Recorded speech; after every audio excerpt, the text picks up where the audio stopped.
I have 5:30, so I will call the meeting to order. If everybody could rise and join me in the Pledge of Allegiance, please. I pledge allegiance to the flag of the United States of America and to the republic for which it stands, one nation, under God, indivisible, with liberty and justice for all. All right. Welcome, everybody who is here. Welcome to those who are viewing online. We appreciate you guys taking your time out and joining us tonight. First, we will start with special recognition. We will proceed with Veterans Day and Dr. Pierce. Yep. Great, thank you. Yes, so we have a few items for special recognition this evening, and we want to start with Veterans Day because Veterans Day was this week. So I'd like to take a moment to read the Governor's proclamation, which states, whereas our veterans are brave and selfless individuals who, when duty called, willingly put themselves in harm's way to defend the lives and liberty of others, and whereas the contributions and sacrifices of the people who served in the armed forces have been vital in maintaining our freedoms and way of life, and whereas their unwavering patriotism and enduring devotion to the ideals on which the United States is founded can never fail to inspire us, and whereas tens of millions of Americans have served and hundreds of thousands of Americans have given their lives while serving in the U.S. Armed Forces during the past century, and whereas our veterans understand the critical responsibilities carried by today's American service members, and whereas Washington State is home to more than 517,000 veterans, 65,000 active duty military personnel, 17,000 National Guard and Reserves members, and an estimated 2 million family members, whereas all Washingtonians must strive to ensure that ours remains a land worthy of the profound love of veterans our veterans have demonstrated, and whereas the theme for Veterans Day 2024 is a legacy of loyalty and service, reflecting the enduring commitment and dedication of our veterans to our nation. Now, therefore, I, Jay Inslee, Governor of the State of Washington, do hereby proclaim November 11th, 2024 as Veterans Day in Washington, and I urge all people in our state to join me in this special observance. So, all of our schools do observe Veterans Day. Obviously, we didn't have school on Monday due to Veterans Day, but last Friday and last week, many of our schools held, sorry, I'm having a little trouble with my PowerPoint here, held celebrations. And I had the pleasure to be at Park Middle School. And so I just wanted to highlight a few pictures from their celebration. Again, all of our schools do special celebrations. Park Middle School this year held an assembly where guest speaker Staff Sergeant Devontae Wright and Kennewick Police Chief Guerrero helped to honor those who served. They did some special recognition for veterans Rick Sanders, Travis Aerts, and Dave Hughes. And Rick was their previous school resource officer. They were all presented with special awards. The school orchestra played, the band played. They had members of the Kennewick JROTC present the flags. And then following the assembly, they did this great recognition. They had students out with signs and flags. There were members of the Patriot Guard on hand to help show their respect, and then they concluded their event with refreshments in the library for all the honored guests. So it's really wonderful to attend their special event, and we want to take a moment to honor any veterans who are here with us this evening. So if you're a veteran, we would invite you to please stand and be recognized. I know we had one.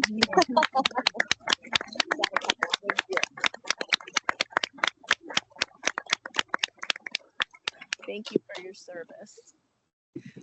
Okay, our next item for recognition is another month to honor, and that's Native American. And that is November 2024. And so I've got another proclamation from the government, or from the governor to read. It states, whereas Native Americans have inhabited the area now known as Washington State since time immemorial, And today, 29 federally recognized Indian tribes, out-of-state tribes with treaty reserved rights, and other tribal communities reside in Washington. And whereas members and descendants of tribes around the United States and First Nations of Canada also reside in the state of Washington, and whereas Native American contributions and values have shaped the social, political, environmental, and economic fabric of the state, while also enhancing freedom, prosperity, and cultural diversity, and whereas state law directs the governor and state agencies to establish government-to-government relationships with tribes, to enhance and formalize working relationships with the tribes through collaboration and consultation, and whereas state law mandates the teaching of tribal history, culture, and government in common schools, which will contribute greatly to improving schools' history curriculum and enhance awareness for a better cultural understanding, and whereas state law concerning the creation of an endangered missing person advisory designation for missing Indigenous persons became law on June 9th, 2022, which allows law enforcement to broadcast messages to the public through radio, media, and other outputs in order to help locate missing Indigenous persons and address the epidemic of missing and murdered Indigenous women and people. And whereas the state of Washington has designated the Friday immediately following the fourth Thursday in November as a state legal and school holiday known as Native American Heritage Day, and whereas Washington joins other states across the nation in celebrating Native American Heritage Month, honoring the unique heritage of this continent's first people and reaffirming the commitment to respect each tribe's sovereignty and cultural identity. Now, therefore, I, Jay Inslee, Governor of the state of Washington, do hereby proclaim November 2024 as Native American Heritage Month and November 29th, 2024 is Native American Heritage Day in Washington, and encourage all people in our state to join me in this special observance. So each year we recognize that here in our board meeting. And we're very pleased tonight because we have a new member of our team to introduce, and that's Victoria Barajas. And so I'd like to invite Victoria to come up and introduce herself. She is a new member of our Learning Supports and Programs team, joined the district earlier this year as our Native American liaison. So I'd like her to introduce herself, and then I'll talk a little bit about some of the work she's already begun to do. Thank you, Dr. Pierce.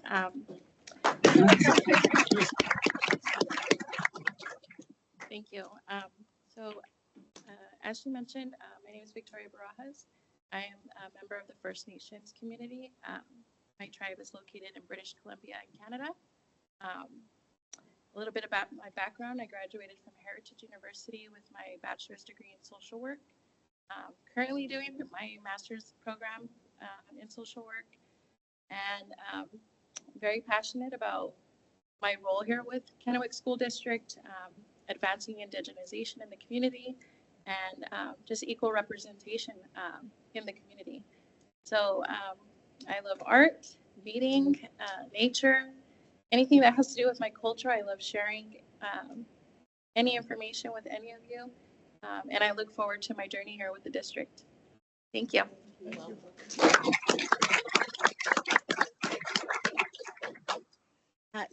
Just a couple highlights of this position that we selected Victoria for in the work. She is helping us to identify and provide support for Native American families, again, along with the other members of the Learning Supports and Programs team. She's already been connecting with Native families to introduce herself, to share resources, and to learn how the district can best support students and families. She's already verified 113 Native students since August, and she's helping us to strengthen our partnerships with the Yakima and Umatilla tribes and their boards and education committees. So over the past several years, we have been working to try to strengthen those relationships to ensure that our curriculum is appropriate, and we've had some other opportunities to collaborate with our nearest federally recognized tribes around the Kamiakin Braves and so forth. So anyway, Victoria is here to work with us and help connect with our families, and we're really glad that she has joined our district. So we do have a meeting coming up that Victoria will help to facilitate. We started this Tribal Collaboration and Education Committee 2 years ago. 2 years ago. And so the upcoming November meeting will be the first that Victoria is here to help facilitate. So wanted to share that. And then last but not least, for recognition this evening, we have some very special people here tonight that we would like to introduce to the board. And they are this year's foreign exchange students. So I'd like to turn it over to BJ Wilson, who's our Director of Student Services, and he's going to help with the introduction.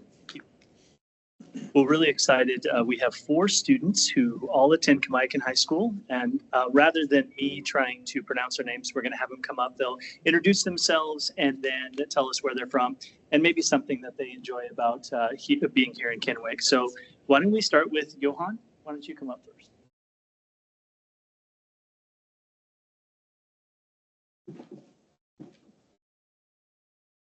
Oh, thank you. So my name is Johan. I'm 16 years old, and I'm spending my this school year here in Kennewick with the Jacob family. I'm in the senior grade on the Kamaikan High School and enjoying it. I play the trumpet, so I can participate in all the bands there too. And I really like about Kennewick all the activities I can do around here. So I already went hiking the Beja Mountain and kayaking on Yakama River. It was pretty fun, and we have some exciting trips planned in future. Yeah. Where are you from, Johan? I'm from Germany, a city called Münster. It's in northwest Germany. Thank you.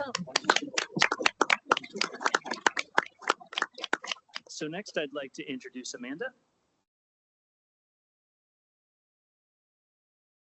Hi everyone, I am Amanda Rodriguez. I'm from Spain, in particular from a city called Cáceres that is well known because a part of Game of Thrones was filmed there. And now I'm living here with my marvelous host family. And a thing that I like from Kennewick is that the community is very involved to care the city and is very calm. And as an exchange student, I can see that it's very familiar and that you can have a very good quality of life. And something that I like from Kennewick of Kamaikan High School is that I can see that all the teachers want the students to be involved in things that they like to be better and improve. For example, last Wednesday, I played the guitar and the choir teacher told me if I want to play in a concert. So I think that shows how the teacher wants the student to be involved and improve in things that they want.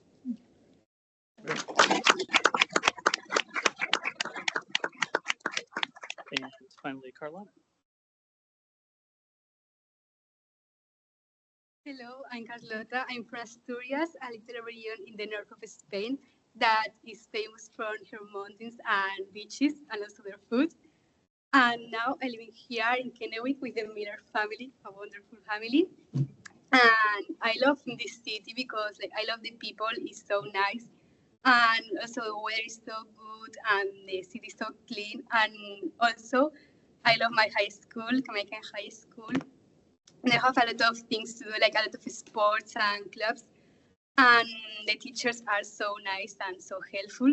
So yeah, thank you.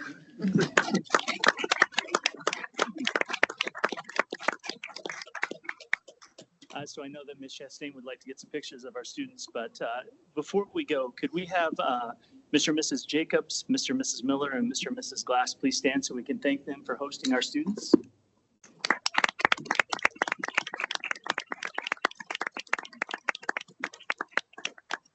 Thank you.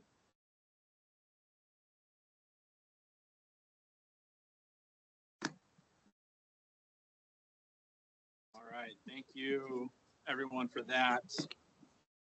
Next, we'll move into communication from parents, staff, and district residents. The Kennewick School District Board of Directors appreciates hearing from the community at regular board business meetings. Is there an echo? Like something? Let me shout from back here. Yeah.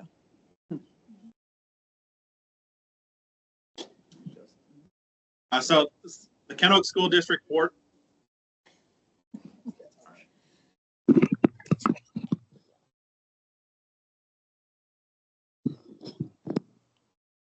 Kennewick School District Board of Directors appreciates hearing from the community. At regular board business meetings, the Board of Directors provides an opportunity for communications from parents, staff, and district residents. This time is reserved during the working meeting for the board to listen to comments, input, and information. The board does not respond to comments provided, as the goal is to listen and to learn.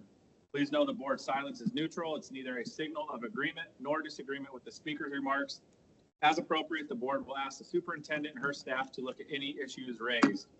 Finally, please remember that your words have impact, and you, not the school district, are responsible for your words. We ask that you help us model for our students what a respectful and inclusive community looks and sounds like. When the board president calls your name, please come to the podium at the front of the room. You will have 2 minutes to address the board. A stoplight on the screen will let you know when to begin, when you have 1 minute remaining, and when your time has ended. Again, thank you for being here tonight. And first up, we have Melissa Kelly.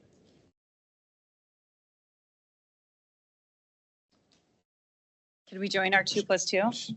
Okay, so we have Melissa Kelly and Janine Sanderson. Okay. All right, my name is Melissa Kelly.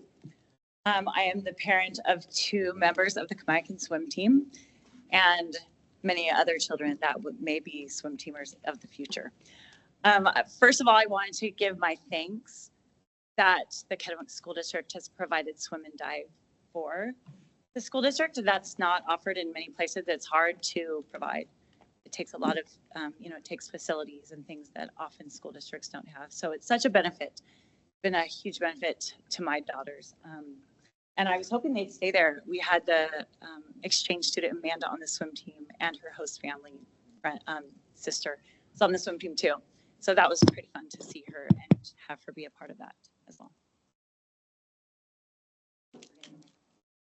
Okay, good evening. I'm Janine Sanderson, and as a mother of a current sophomore at Kamiakin on the swim team, I have really appreciated the opportunity she's been given for the last 2 years to swim on the swim team for her high school.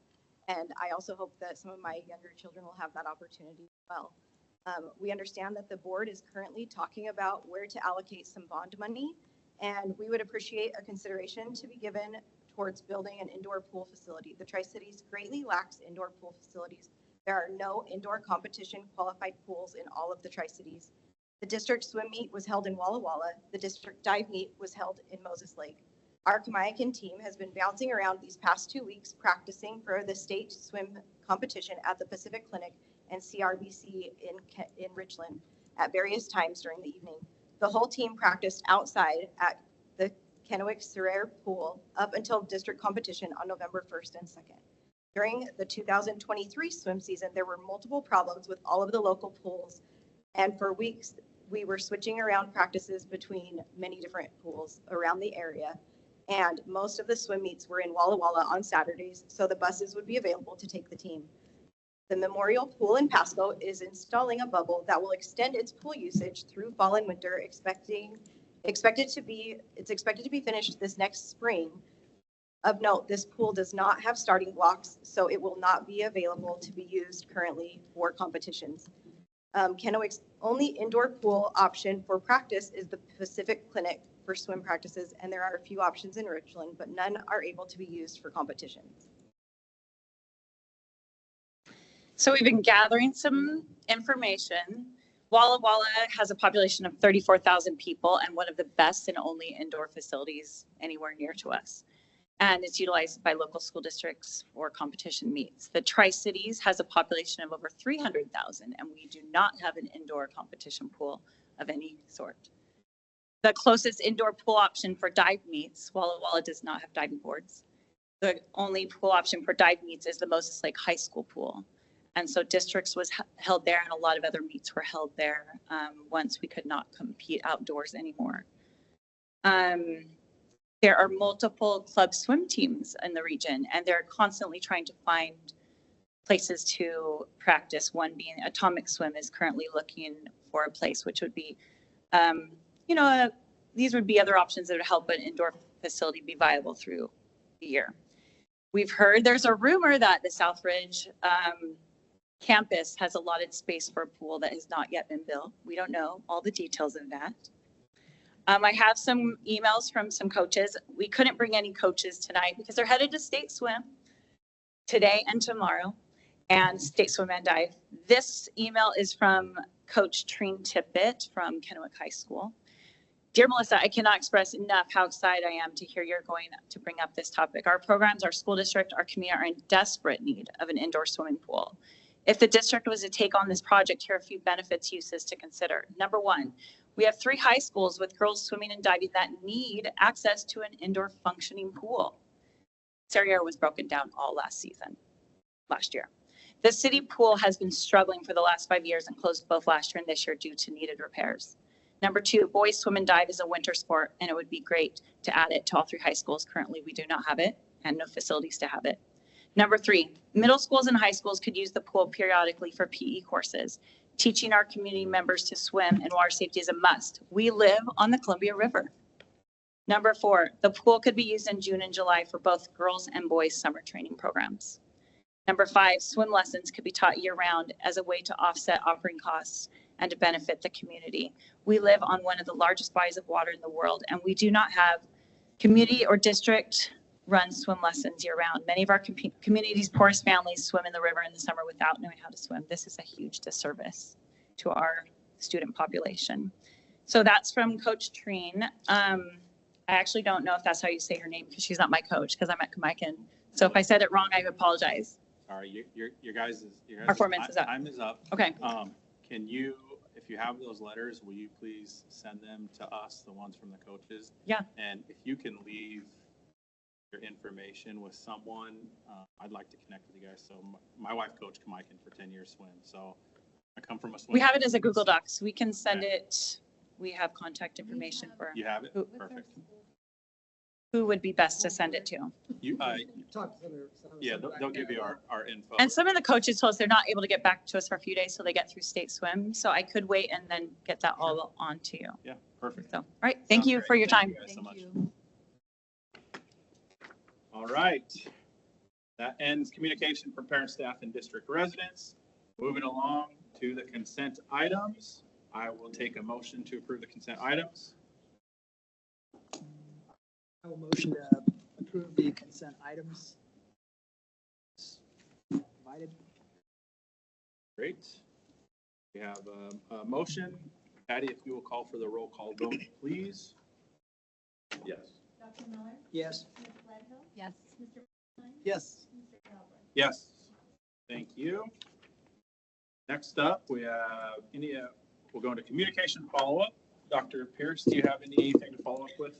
Yes, just briefly at the last board meeting, there were a number of comments about the need for training to ensure that all of our special education students and families are welcomed and provided with appropriate educational opportunities. So I just wanted to follow up that information was also shared at last month's Special Education Parent Advisory Committee. And our team here is working with the people who spoke and working to address those concerns. Great. Thank you. We will jump in then to superintendent board member reports. We will start with Annie down there. Okay. Good evening, everybody.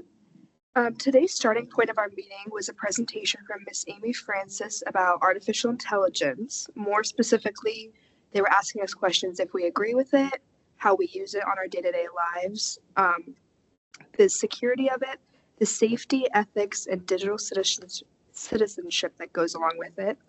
We took several surveys about it where they had us go to one side of the room if we agreed or disagreed. And surprisingly, most of the answers were unanimous about every question.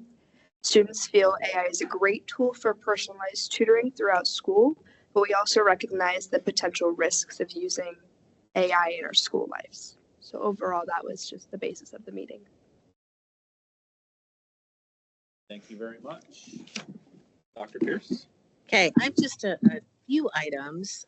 Had some great school visits, went to Phoenix's Learning Expo which was great. Had a visit at Kamiakin High School, Cascade Elementary, went to the Tri-Tech Soup competition. Got to visit Edison and Delta, and then, of course, the Veterans Day Assembly at Park that I highlighted earlier. A couple other items of interest. I wanted to share again that this new program that we have in place called the Kennewick Student Success Fund. And I just briefly mentioned it at a previous meeting and have provided the board with some information, but each year our district participates in the Workplace Giving campaign with the United Way of Benton Franklin County. And this year we partnered with United Way to establish what we're calling a Kennewick Student Success Fund, which provides the opportunity for our employees who contribute or anyone who contributes to United Way to designate their contribution to this fund to go to specifically support Kennewick School District students. And so we'll use these funds to support student access to academic, athletic, co-curricular activities, field trip expenses, club fees, gear, things that students just might not be able to afford. This is our first year, so we don't know yet how much the donations will be.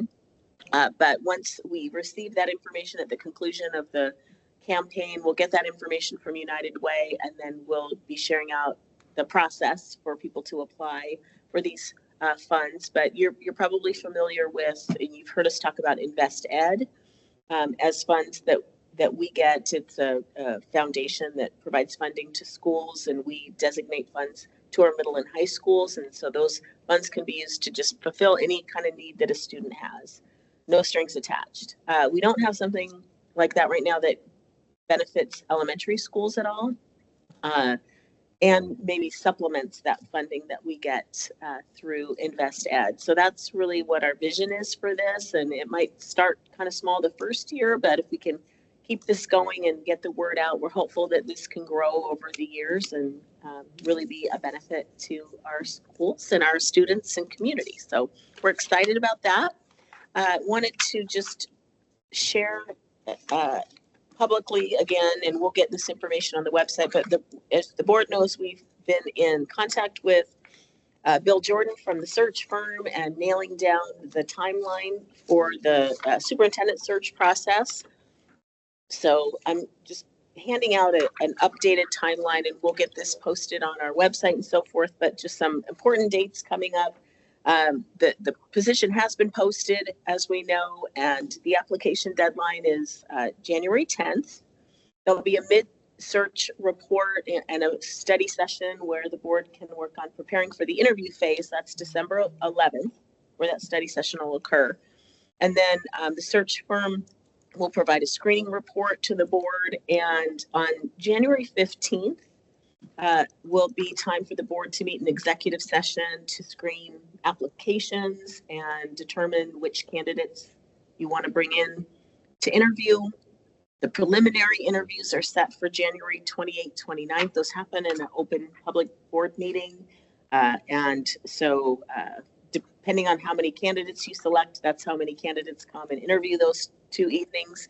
And then once you select the finalists, those final interviews, kind of assuming there might be 3 finalists, February 4th, 5th, and 6th are the designated dates for those people to come in for that full day interview with different community staff, student groups, and to interview with the board in executive session.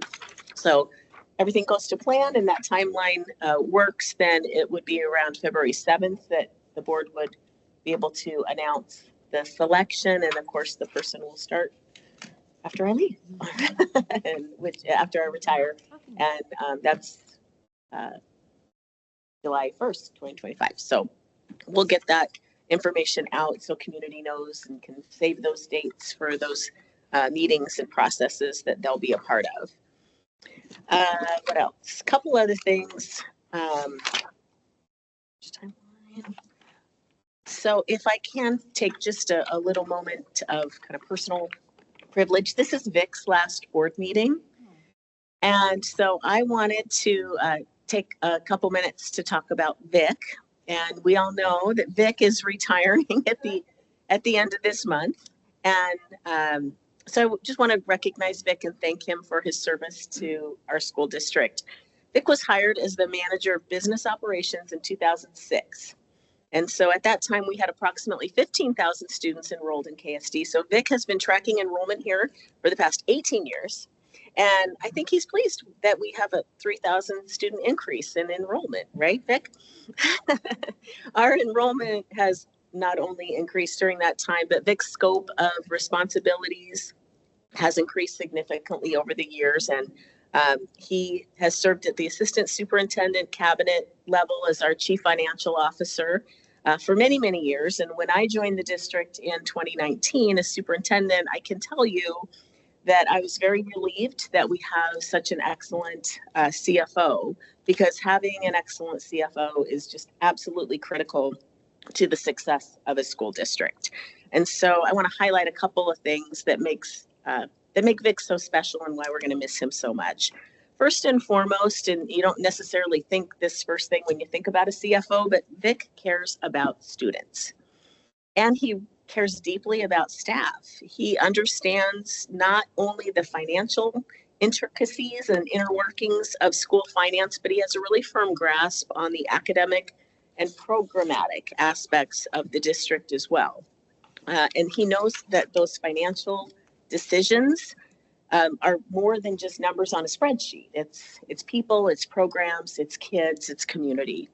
And so when I think about Vic, this is kind of what comes to my mind. He's tough but fair. He's frugal but reasonable. He's firm but he's flexible. He follows the rules but he's creative. He's serious but he has a great sense of humor.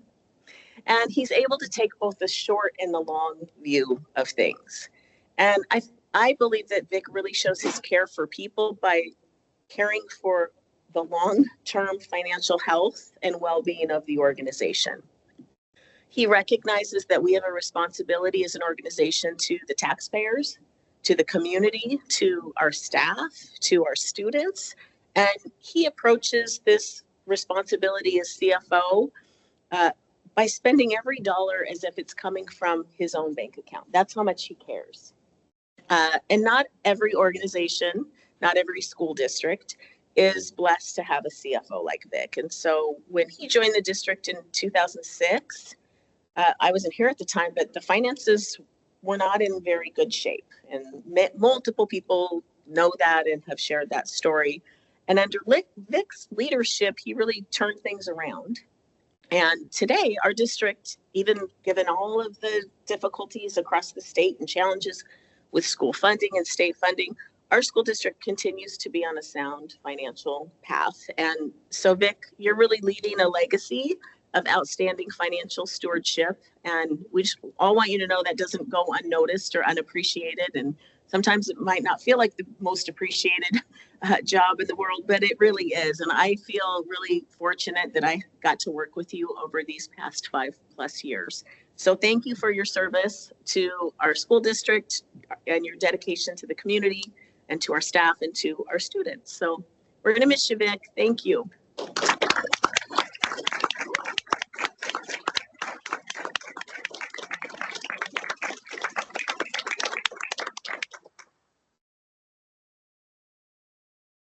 You don't get off that easy, Vic. So anybody up here? Oh, okay, cool. We'll start with Mike then down there. You can give your report.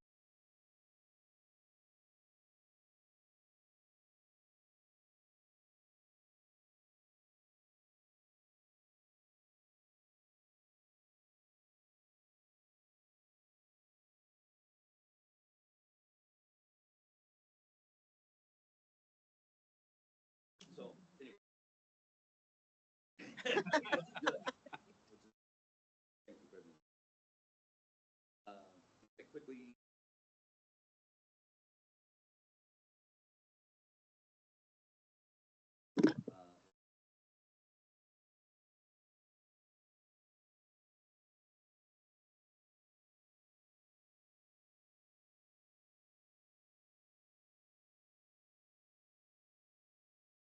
Wasn't enjoyable.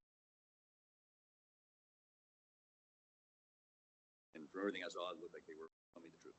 So anyway, great stuff.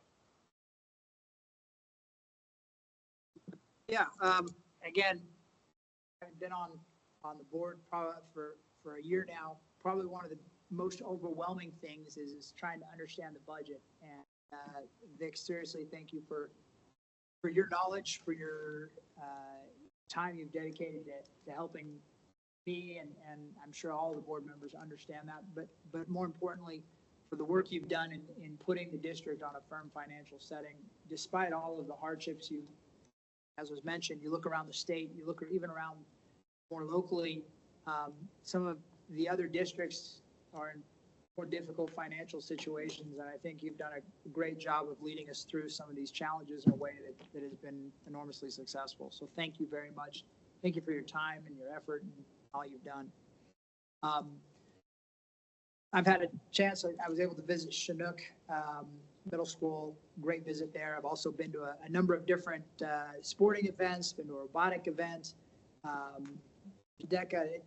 There've been a number of different events. And as I've said before, I usually like to use my time to maybe express some of the things I've been thinking about and that are important. And one of the things that I've just been so impressed with in this district is the volunteers. As you go to these different events, the different volunteers, parents, members of the community, they're giving their time to help our students succeed and be involved in a lot of different activities.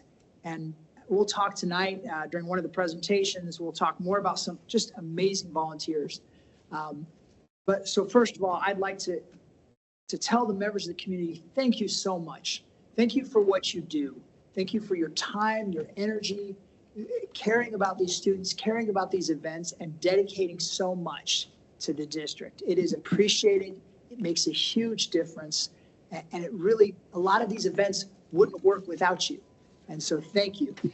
The second part of that is a plea to the community that if you've got time, if you're someone perhaps who has some time during the day, maybe is retired, Vic, you may have some spare time. But if you have some time, one of the great places to spend your time is helping provide opportunities for our youth to grow and develop. And there are a number of different ways you can volunteer within the district, within different organizations here in the community, working with our students and helping put together different and being involved in the different activities, the different events, different organizations. You're helping to prepare our future. And there is probably no better work you could do and no better way you could spend your time. I'll use my wife. My wife's been involved with some different volunteer organizations. One of them we'll talk tonight about. And she's told me what an amazing experience that has been for her. And I'd like to invite members of the community to look at their calendars and say, hey, do we have some time we could use to volunteer to help our youth and to help prepare our youth for their futures? Because really it's in collaborating with you all that we can do so much more. We only have so much money. The pie is fixed, but through your volunteer efforts, we can compensate a lot of times for a lot of money that we don't have by you being willing to do some amazing things. So thank you for all of those that volunteer and those that maybe have some spare time. We invite you to jump in. It'll be an amazing experience for you. Thank you, Dr. Miller. Brittany, you're up. Yeah. So my first introduction to Vic was half ago when I was campaigning, trying to decide if I was going to run for school board or not. And Vic was gracious enough to meet with me for probably about an hour and sat down with a big whiteboard in front of us and made a very large and complicated budget, easy to understand. And I walked away from that meeting feeling like I had a good handle on how to explain the budget. And then the first time someone asked me about it, I panicked and said, oh, I've got to go back and talk to Vic. So it took a couple of sessions, but thanks to Vic's tutelage, I feel like I can give a 30-second elevator speech on how the district budget works and the kind of shape that we are in. And we are in such good shape because of Vic's expert management. So thank you so much, and you will be very missed. Had a chance to go and visit some schools since our last meeting. Went to Legacy High School. I was very excited to go back to Legacy. I'd met with Mr. Strote in the spring. Last year was his first school year at Legacy, so he's on year 2. And he started making some small adjustments that are having a big impact on our choice schools. So was excited to go and meet with him and just kind of get an update on how things are going for him there. And things seem to be going very well. And I'm looking forward to going back for some school events and some other things that they have planned at Legacy and Phoenix and Endeavor as well. Was able to go to Washington Elementary. I actually had missed meeting Mrs. Beach, but is this her first year? She was there last year, right? Yeah, okay. So when I did my Washington visit last year, I met with the school counselor. So I hadn't met Mrs. Beach yet. So we were able to meet and she walked me through the great things that are happening at Washington. I really loved hearing about how they're using STAR data and to look at their progress and to really hone in on areas where they need to improve, and they're doing a great job there. Kind of gave me my first introduction to one of the 2 ELA curriculum that we've got piloting in the district right now. So that's kind of on my radar now to get some more information about that. Went to a middle school orchestra concert. That was great. Was also able to go to the Tri-Tech soup competition, but I missed Tracy. So you were in the morning. I was in the afternoon, but I did see Micah, and I think we agreed. We had the same favorite soup, didn't we? Yeah, I think so, yeah. There was a clear winner in the afternoon. It was excellent. Do they share the recipes? Yeah. Okay, yeah, okay, great. Also went to Westgate. Really, really loved my visit to Westgate. There is a really good feel at Westgate. And really appreciated here how they're tackling, they've just have some interesting challenges that come with, they've got a high percentage of their population don't come speaking English, and that's difficult, and they're doing a great job. Their staff is very, very focused on helping those kids succeed, and so that was a really great visit. Was able to go to the state cross-country meet. Our Kamiakin boys performed well. I don't think we had any other runners from any of the other schools that were there. Also went to Fuerza and Eastgate yesterday, so really loved seeing our two dual language schools back to back. Of course, I know we have some programs at other schools, but just seeing those 2 schools that are dedicated to dual language was a great experience. And I have a daughter who dove last year, and I think it's one thing to hear that they practice outside. It's another thing entirely to have the experience and realize that they're practicing outside right now, like in that weather. So thank you for sharing that, and I would be interested in some more information as well. Thank you, Brittany. Micah. Okay. Mike says that this is on. Yeah, Mike said that, Vic will find you. I actually know, Vic, where you live. I actually do know. So I would find you. I think what Tracy said, that was very well thought out, especially he's tough, but he's flexible or whatever, all those things you just did there. I thought each one of those was absolutely dead on.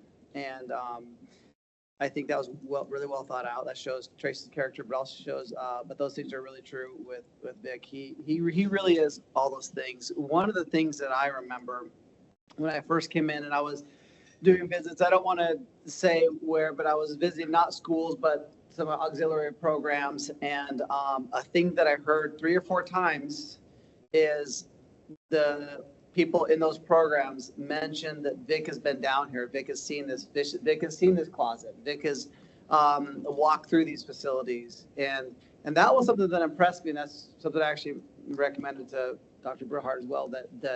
That was something that really left an impression on me. And I'll tell you, Vic, it left an impression on those people as well. And that was really neat for me to hear. And it was like a good learning opportunity for me to kind of learn from your leadership, that I could do the same thing, that I could engage that same way with people that aren't just the normal people that everybody, the principals of schools and things, but other organizations as well. So you're definitely going to be missed in my eyes. And Vic does actually have a great sense of humor, and that's one of the things I actually love about him most. All right, so Vic's probably like, stop. So I'll stop.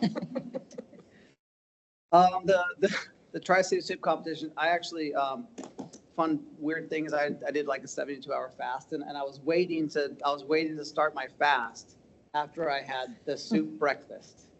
And I went to the breakfast, and then I'm like, I'm gonna come back in the afternoon. So I actually came back. So I actually went to both sessions, and I wasn't totally planning on doing that, but it was worth it. I don't know. I just really like Tri-Tech. I like the kids. I like all the leadership there. I just love the foods, probably obvious, but really, really great opportunity. I want to congratulate everybody in the elections, April won, and a lot of other local leaders. And so I just want to congratulate everybody. I know those can be a grind. So I just really want to congratulate everybody for that. And yeah, several sporting events, small school communications, community leaders. I won't go into that because I'm taking a lot of time, but yep, another active couple weeks. Thanks, Micah. Dick, thank you. I'm going to leave it at that because everybody's already touched on everything. But you will be missed, so thanks, Vic. Vic wants more. Outside, so really just a couple things. One, just some touch-up stuff on the superintendent search with Dr. Pierce. And then really the only other thing is we have WASDA coming up, so some stuff for that. You can look and see what is on the agenda and those things. And then actually next week, I was asked again for the second time to be a panelist at the PRI Washington State School Board Conference. That's on Wednesday, so I'll be a panelist on that again with some other school board directors. So looking forward to that. That's all I have.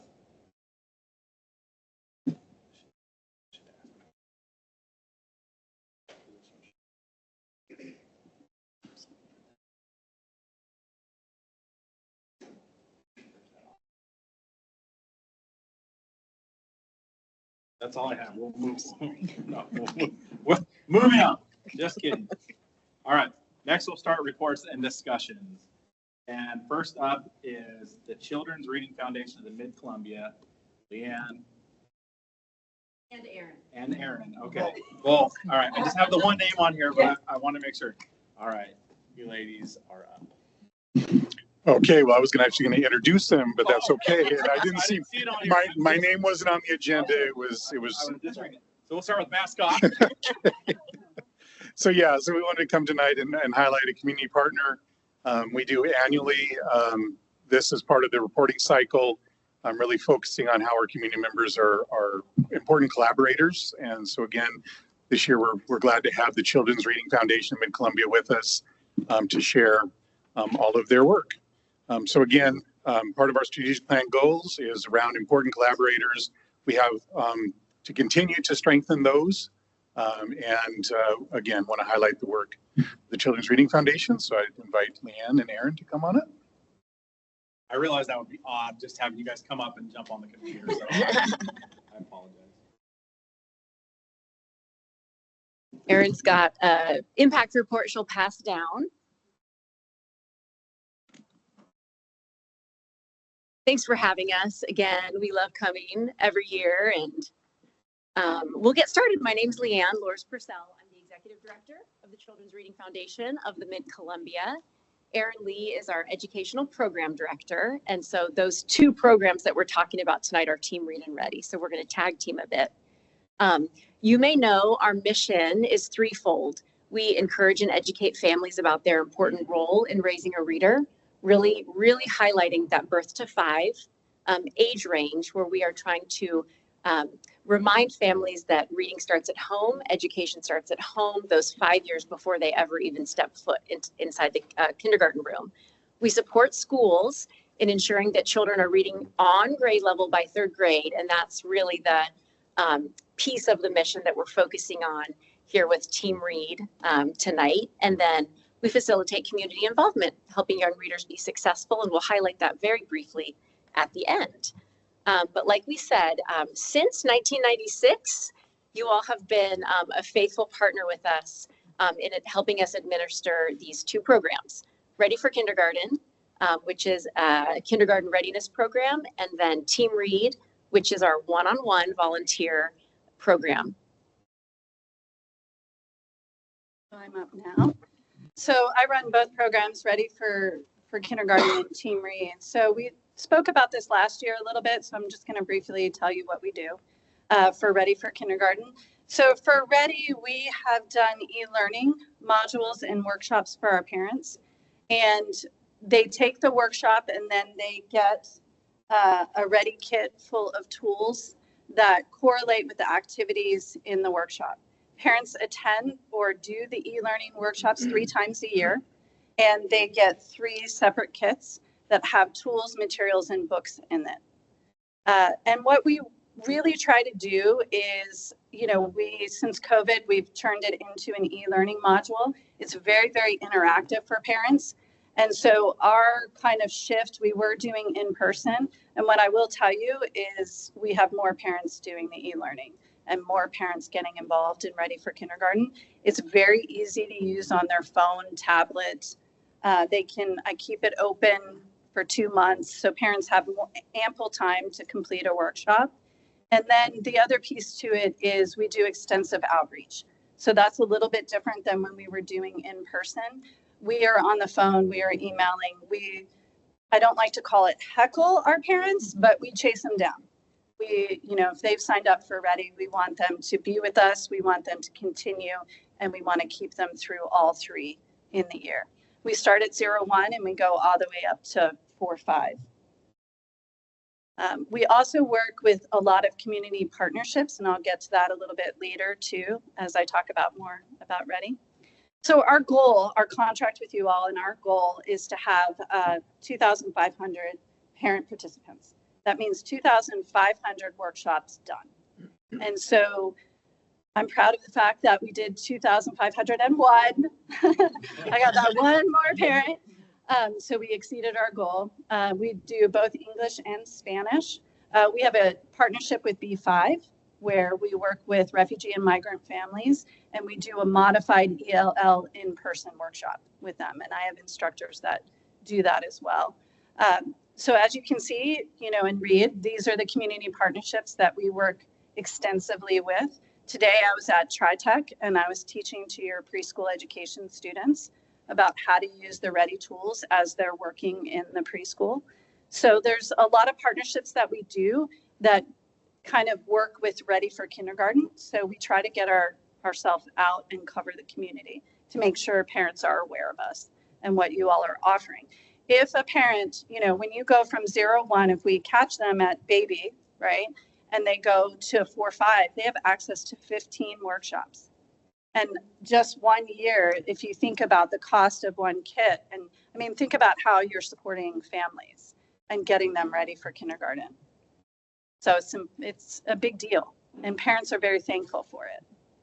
So this is kind of a little bit of a, Micah, you had me thinking about something last year where we were talking about student data and how to compare, how do we know Ready's working? And I kind of milled it around in my head about, we're not really measuring students. We are, and the schools are excellent at that with their WA kids. We're actually thinking about parents, right? We can hand out things to parents, but are they actually following the program? So it got me thinking about that. And so I ended up sending an end of year survey for our parents to kind of get an answer as to whether they find Ready useful, whether they would recommend Ready to their family and friends. And then we promote what's called Play with Purpose. And so those activities that they get is all about playing with purpose. And so we kind of tell them, play 10 minutes a day with purpose and read 20 minutes, right? So it is self-report survey, but I wanted to get a pulse as to whether parents are actually doing the program. And so at the end of the year survey, they had the option of 0 to 3, 3 times a week or every day. And so as you can see, 86% said that at least 3 times a week, they are playing with purpose. They're being focused and playing with the purpose with their child. Some of the words got cut off now that I'm looking at it, with 45% saying every day. And then 100%, I've never gotten a no on this question as to whether they would refer family or friends to the Ready program. So once you're a Ready family, you're always a Ready family. And next, this picture actually was a video, but it's not coming up as a video. But what I will send this to the board feedback. it is a family reading. And this little guy has been with us since he was 0-1. And so he's shown reading. And the great thing in this video that you will love is a little foot comes up and starts following the words, and it's his little sibling. So it's a whole family affair in reading that book. And this little girl wants to read the book. She wants to hold the book. So you've got everybody involved, which is our goal. Oh, here we go. I'll send it to you because you can't quite hear it. But it's a really great video to showcase that what we're doing with Ready for Kindergarten. So I'm going to kind of switch hats. So a couple key things about Ready real quick before I did an impact report for you all. And as you can see, when you look at that graph, the other thing I want to mention about Ready, what you try to do with nonprofits is, are we indicative of the community in which we serve, right? And so we do, as part of our evaluation, kind of ask some demographic information. And as you can see, I would say based on that graph, that's Kennewick right there, right? That's the demographics that you have that go to Kennewick School District. So that tells me I'm outreaching the way that I should be. And that we're making sure that we're kind of covering all different families in Kennewick. And the other thing in there too is what I'm noticing is I do above the poverty line and below the poverty line, and those numbers are starting to be almost 50-50 as well. So I think we're doing a good job on outreach, and I have key ways of doing that, but this is what I like to see to make sure that we're not just focusing Ready on a particular demographic, that we look like what Kennewick School District is. So that's Ready. One of the things, well, I guess we could talk about it in our goals. So I'm going to shift hats to Team Read. As you know, Team Read is a volunteer tutoring program for K through 3rd. And I'm going to pass, Leanne's passing around what each student in Team Read would receive with their volunteer. And we're in 10 of your elementary schools. And we have tutors that go in, volunteers that we train and that we support with a site coordinator in each of these schools. And they tutor for Kennewick School District. We are guided by a teacher. So a teacher lets us know what the student needs to work on. And then we have a tutor, a volunteer, a community member that comes in and works with that student on those skills. And then each site has a dedicated site coordinator. So there's someone that's employed by us and supervised by us that is dedicated to those volunteers. Let's go back. Yeah, I told Erin I wanted to step in at this point just to touch more on this training that we're given. You can see in your statistics, we've got 120 volunteers in these 10 schools. And so how do they all get trained and what are they being trained on? Erin and her team this year have really stepped up the training. I'm a former K2 teacher. And so I also have a master's in reading specialist. And so I really understand what it takes. I've been through a lot of PD and a lot of teacher trainings myself. The site coordinators that we hire that are then training the volunteers are getting very high level training in phonemic awareness, in phonics, in these decodables, in games that they can be playing with their students, in how to differentiate their instruction, how to make sure these are meeting standards. Just wanted to share that with you that as the executive director of this organization, I'm extremely proud of the training that these 120 volunteers are receiving to then be, passing these down to one-on-one working with these students. I think it's really impressive. And so wanted to just highlight that, and that'll continue to be part of our goal, is increasing the rigor and the content and the effectiveness of the trainings that we're giving these volunteers.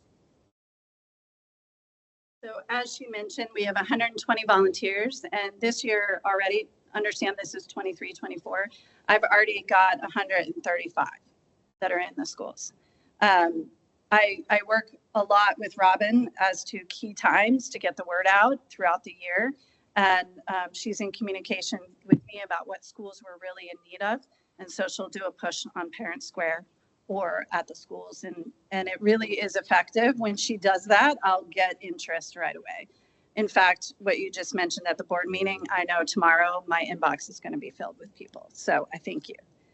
So as you can see, this is kind of what we did last year. Our contract goal is 370. Last year, we saw 446 students in 10 schools. We had 83 graduates, which is a big deal. We did 5,195 tutor hours. Those volunteers and site coordinators did. So if you look at that number, that's massive, and that's volunteer. And then the last key part about Team Read is I collect data on Team Read students, and because you're using STARS in these testing, I look at beginning year data and end of year data that the teachers provide. And what we have found is 82% of the students that have utilized Team Read have made at least a year of growth. So what that tells you is you have phenomenal teachers, right? We're a spoke to a wheel, and we're just one little part of the spoke, but it is effective, that one-to-one. And the other thing that makes Team Read so special is the relationship that our volunteers form with the student. It's that one person that comes into the school for them. It takes the temperature down on their struggle, and we get to be that cheerleader that can come in and say, hey, I know you're struggling. Let's all take a deep breath. What are the skills you need to work on? And I'm here to help you, right? That's a very powerful thing for some of these students. It just allows them to be free in that struggle and kind of sit with a caring individual, and that energy really does help them to grow. And they get to have some fun. They get to understand that reading can be interesting and fun. The teachers do a wonderful job of that, but it's that one-to-one where you have that person, that special person that comes in just for them. So here's a video. I hope it'll work. Let me see if I can get the mouse. Of one of our Team Read teachers. I hope you can hear this well.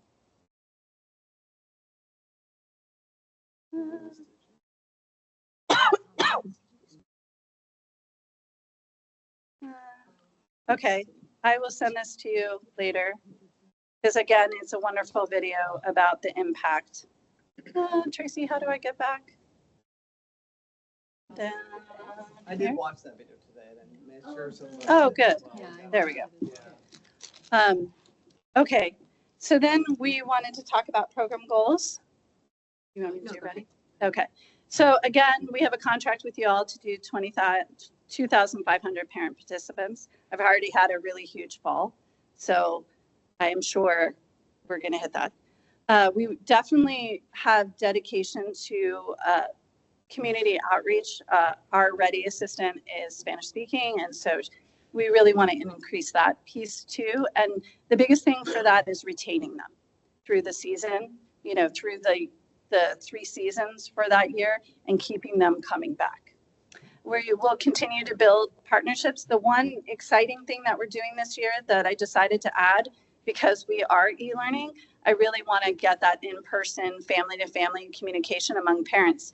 So we're starting a Play with Purpose play group where they're doing the e-learning and everything, but I'm doing these play groups where we use some Ready tools and we talk about our targets and we get that more interactive, and the parents can get ideas from each other. It just builds that community that a lot of young parents are missing. So that's an addition this year that we're going to try and do. Yeah, and interesting too, if while you're making your school site visits in the elementary schools, maybe just glance down at some of those tables in the hallway and see if it might be Team Read that you're seeing out in the hallways. They're everywhere in the hallway, so you might see them. But goals for Team Read, implementing these new student pouches, which you saw got passed down last year. We revamped the entire Team Read curriculum to get it up to date with what we know about the signs of reading. And then this year is this 2.0 version with this pouch. And so hopefully as you're looking through, you can see the quality materials and what the students are exposed to at each session. Another thing to highlight is this dedicated management site-to-site coordinators. We had a shift in staffing this year at the beginning of the school year, and we have one of our team members now is the boots on the ground in the schools. So if somebody needs extra support at any school, she's there and dedicated to be, again, giving those trainings and being dedicated support at the schools. We're revamping our in-person training. So instead of one big volunteer training at the beginning of the year, We recognize that each school has a different culture and different needs. And so we're doing smaller, more individualized trainings and more throughout the year with those site coordinators and those volunteers to get them what they need so that they can be helping students.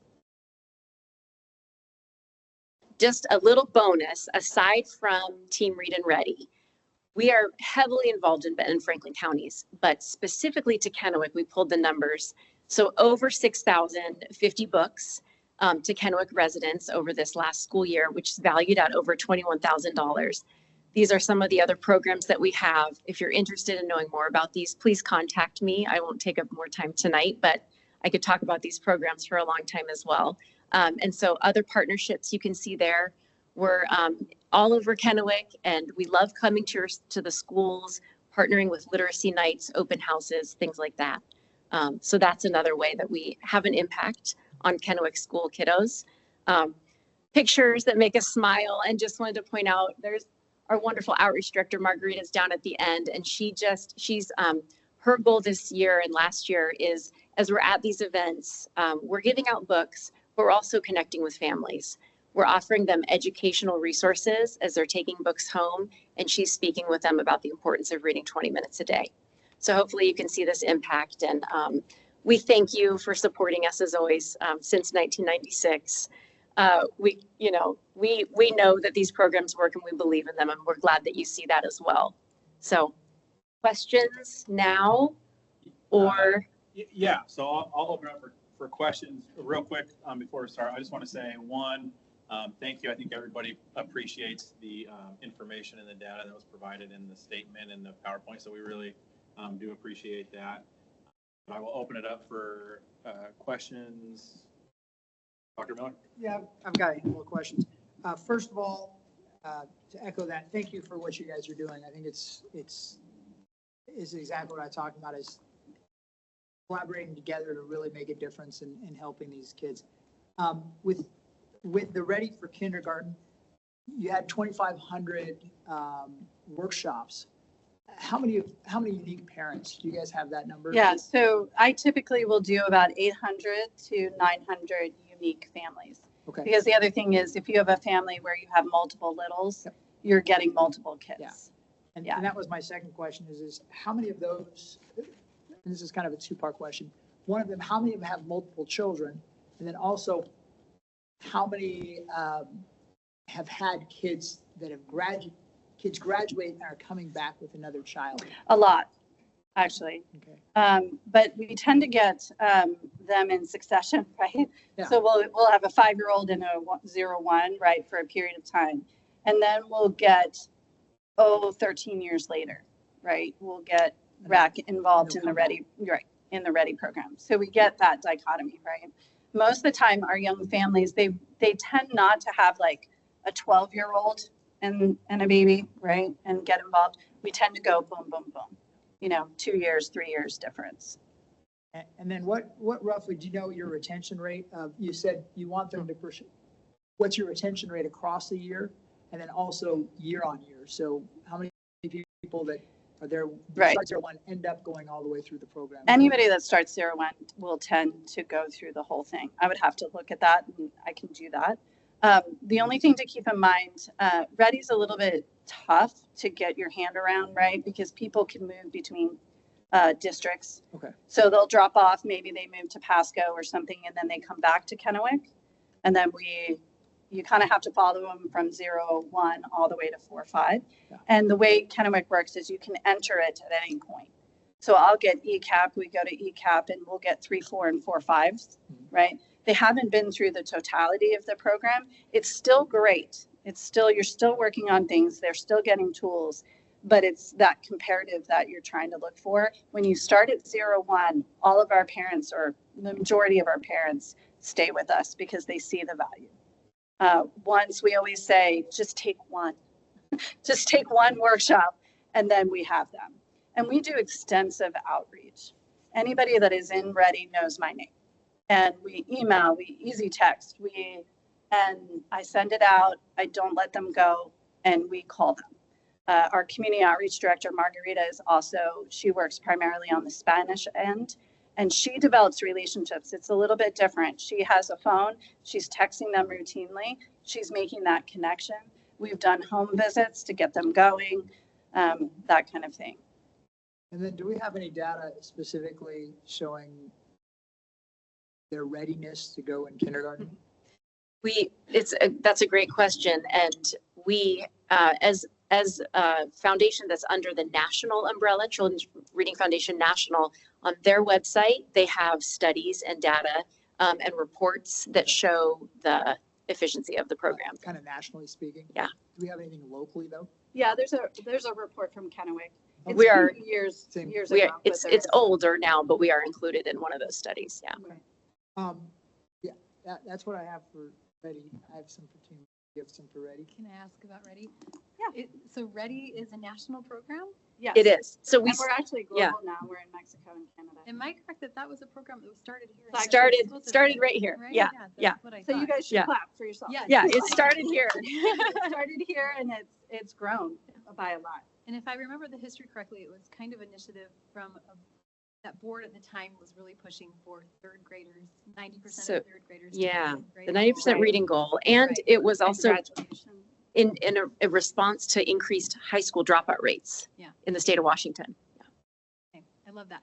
So I do have a couple of questions, but I just want to say that my 3 oldest kids are Ready kids. We lived in Othello at the time, so I don't know if Mhm. you're still doing or if that's another branch that's doing. It's not us, Okay. but their It school was- district, I believe, is It still was involved in Ready. community-wide from birth. Right. I mean, they met you Mhm. at the hospital and Yes. said, here is Ready. Here's your stuff. And they are still, the implements that we got from Hmm. Ready for Kindergarten are still the toys that I have not donated. Mhm. So I've held on to those. My grandbabies will be playing with them with me. So it's an excellent, excellent program. I'm just curious to know, and I think I asked something along these same lines last year. It looks like Ready is in 2, 4, 5 of our elementaries. Oh, Right, so I can talk to you about Ready for Kinder. So, is that your question? yeah, Or for okay. Ready, We're talking about Ready for Kindergarten. Yeah. right? Yeah. Right? Yeah. Okay.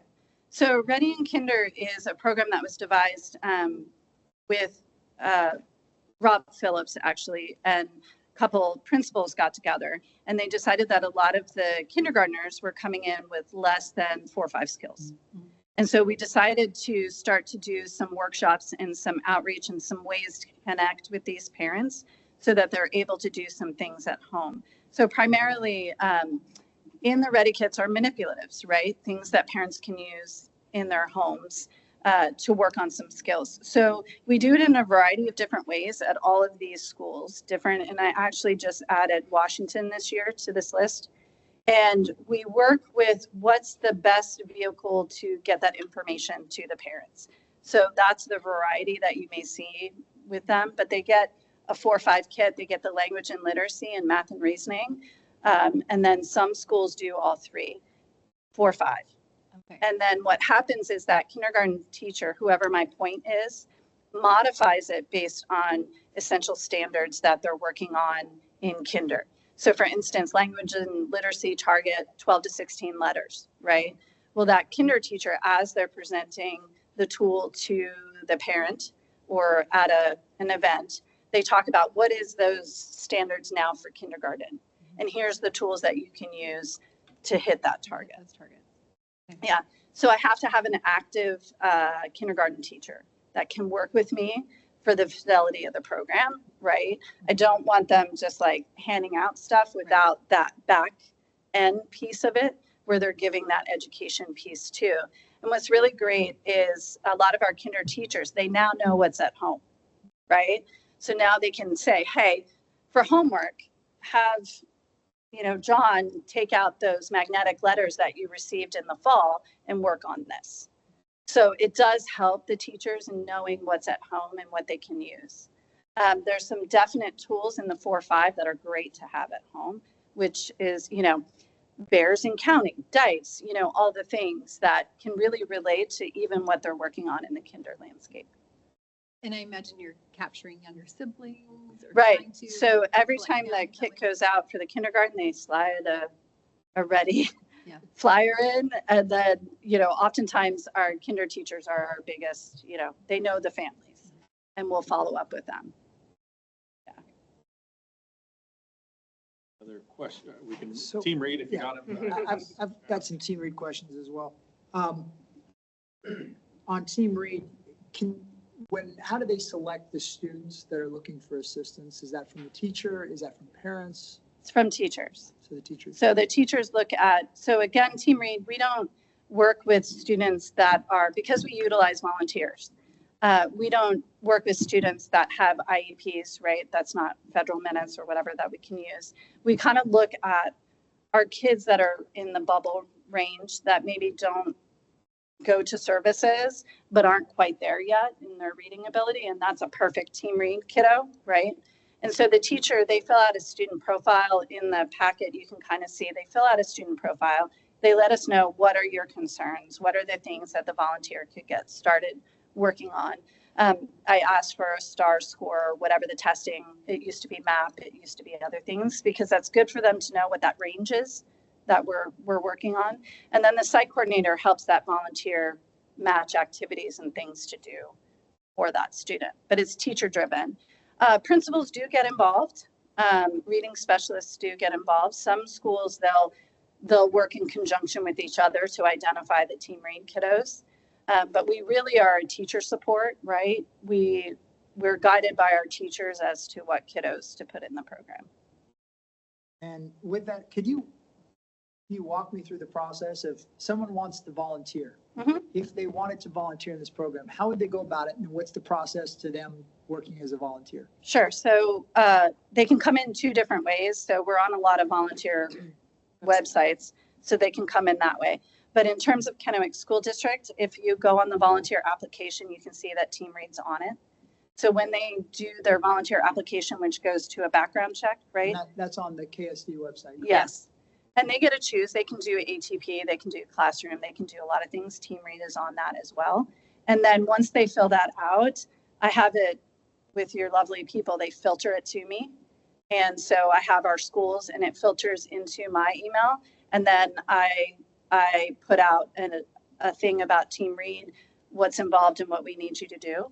They do an interest survey, which gives me an idea as to what they're interested in, what schools, what grades. They can put some things in the comments and things like that they're interested in. After that, we have Team Read training. So they come in. We used to do a big training, but we're trying this where we really work towards individual schools and we directly train them. They shadow a seasoned volunteer or their site coordinator for a little bit, and then they have their site coordinator as support from that forward. Do they need any special background or requirements? No, I mean, they have to be willing to want to work with children. Okay. That's a big plus. We really kind of fleshed out a little bit of things. So that's somewhat of the site coordinator's job, is to really look at, is this working, right? And how to support that volunteer to be effective. And then also making sure it's a good fit, making sure they have the ability to do it. And if not, I get involved and we kind of have a conversation about other volunteer opportunities that might be a better fit in the school or with us or in the community. So that's rare. I really haven't had that happen very often, but we will, yeah. Now, the funding, as a district, we provide you, it seems with all the stuff you're giving away, is probably doesn't even begin to cover everything. Is that correct? Well, it's close, Okay. but the reason we have that 250, 2,500 goal is because that's what's in our budget. Yeah.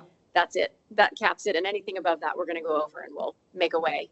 And so kind of jointly between what we provide in our budget to you guys, do you accept donations from the community? Can they, if someone says, I can't volunteer, but I can give, I've got money to give, can they do Yes. that? Yeah, send them to my email. Thank you. Yeah, absolutely. Right there. Yeah, that's me. Okay. Yes, definitely. So that's a way that community members could also help with these programs if they wanted but couldn't dedicate their time. Yep, that and any of the other programs that we offer. Well, thank you very much. From my perspective, great work. I wanted to actually ask a little bit about the financial side of it, a little bit, just dive in, let's just quickly. So, this may be partly for Tracy and partly for you guys. So there's a cost per school, right? And we obviously pay for some of that. And then is it some of it grants? Do you have a grant writer? Or you get it? I'm also the grant writer. No, we don't have other, very few other designated funds go to Team Read and to Ready. So essentially all the money that's running your operation is from. Mostly, Okay, so- yeah. and We have a little extra. What is per school? I can follow up with the specifics. We send you guys a contract every year and it's updated and. I know I've seen Just that, trying to I just don't remember when it Mhm. was. in the- Yeah, Dr. Miller just, 115. I think it's 115 if I remember For Team Read. correctly, and you've got 10 schools, you're looking at about 15, yeah, or 11,500 apiece. Per school. Per school. How many schools do not? Yeah, thank Oh, you. it's 125 this year. Yeah. Oh, thank This you. year it is. This Yeah, year, yeah. this year, yeah. 12,500. How many schools do not have, and this is something that it's not like each school has their individual budget, which they can spend on it, right? Right. This is actually, okay. No, and some schools, like Amistad's big. We've got how many 20 volunteers versus Eastgate has 5 volunteers right now, so different, very different schools. How many schools do not have it? So we're in 10 We're in schools, 10. so you have 18 elementaries. Yeah, I mean, I think that being excellent at reading is like the most important thing. It's the most base. It's the base for everything. It also gives kids confidence, and you if you're good at reading, you can be good at math. And it's hard to be good at math if you can't read, right? So I think we've had talks offline, and so I don't want to get into all that, but I would, as like to see this expanded a bit. How does someone become a volunteer? I mean, I know that there's, but what if they're not in that email chain? What if they're not in that? I mean, I have a sinking suspicion there's a lot of retired grandmas who would. So love to- Aaron does a great job trying to go to the expo and the church volunteer exhibit and trying to get out there to reach people who aren't Cast a wide net. connected. You do. Word of mouth, the volunteers in the schools. I mean, it's, I think I might have a couple more resources for you as far Great. as that regard. If you want to touch. base Yeah, with me, I would love that's fine. to. Yeah, that'd be great. Love to. These books, the the last slide you had, that you donated. sure. You're distributing 6,000 books. Are these books? How do you get these books? So our wonderful office manager orders books. She combs through for the sales, and we order them through some book distribution. This number is from out of our budget. This is not out of your Ready and Team Read budget. So we're purchasing these books and then through our programs, getting them out into the community. Okay. Mhm. Okay. Now, forgive me for this question, but I have to ask it. Do you have a social agenda? No. Okay. I already know the answer to that. Mhm. Are you, when these books are being bought, are they being screened or? Yeah. Right. I mean, that's, my Mhm. concern. I do. Yeah. I approve the cart before she purchases. And I always say we're about our mission and vision. If it doesn't have to do with helping kids read at grade level by 3rd grade, then that's not for us. Yeah. We zone in on our scope. That's ensuring that kids are reading at grade level. It's empowering parents to be their child's first educator. And if it's outside of that box, it's not for us. And I wanted, from the bottom of my heart, thank you for that stance. I believe that's true, and from what I've seen, I think that's true as well. And I just think that it's really important to be excellent at reading, and I feel like I do agree with you, that is your main focus. I really, really sincerely appreciate that.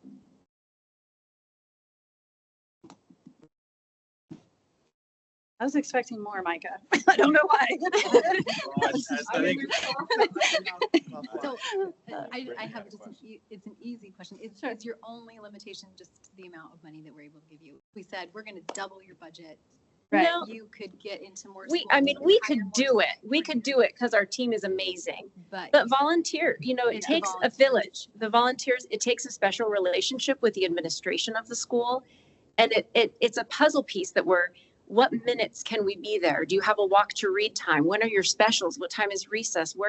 So it's this big puzzle that you have to work. And so it does have to work at a school. We don't want to force Team Read. We have had some experiences where it just didn't quite fit, whether it was a schedule or the culture and Space. So we would love to be in all the schools. Sure. We would love to grow. And there are some other pieces to it outside of budget, but that's the biggest one. Yeah. Okay. like to push. I would like to push.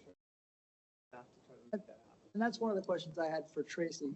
If, as a board, we were interested in expanding, looking to expand our partnership here, how would we go about that process of, I mean, obviously, it needs to be probably an incremental thing. We're not going to, probably be a little overwhelming to say suddenly we're going to have it in 9 more schools. You double your size. We probably can't do that in a single. And year. the volunteership, right, Yeah. would have to follow. Yeah. What would that look like? I think, you expressing that to me and then, us taking we talked a lot about the great financial shape we're in. However, huge, however, there's some real challenges on the horizon. Right. So I don't want to kind of paint the picture of our finances. We talked about that. Yeah. So,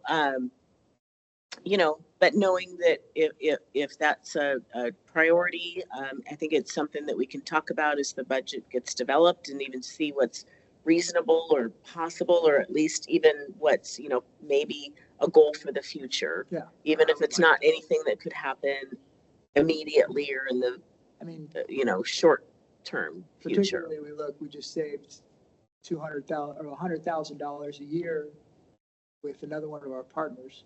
Certainly, we may have a little bit of extra there that we could, at $11,000 a school, or $12,000 a school, maybe we can identify maybe 2 or 3 more schools that are ideal candidates to expand the program. The only other question that I also have is there any program similar to this out there for mathematics? Because similar to the points that have been made, reading is critical. Math is, if we can have both of those, if they're struggling with math or with reading by 3rd grade, Right. it's very So difficult to progress. just to let you all know, our national entity, Ready for Kindergarten, does have a program called Ready for Math.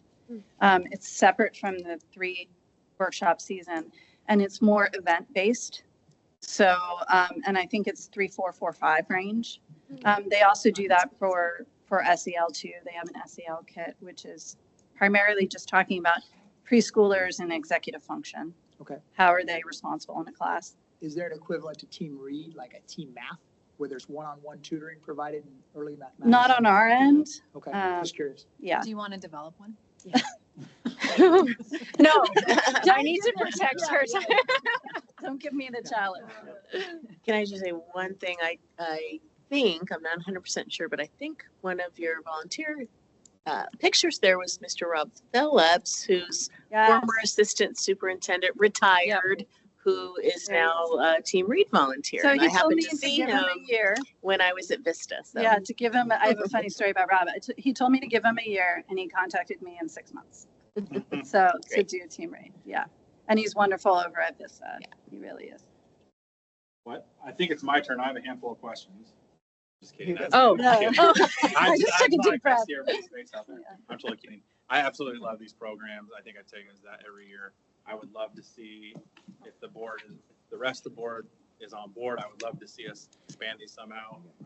My first thought was like similar to the SRO program. Is this something maybe we can use?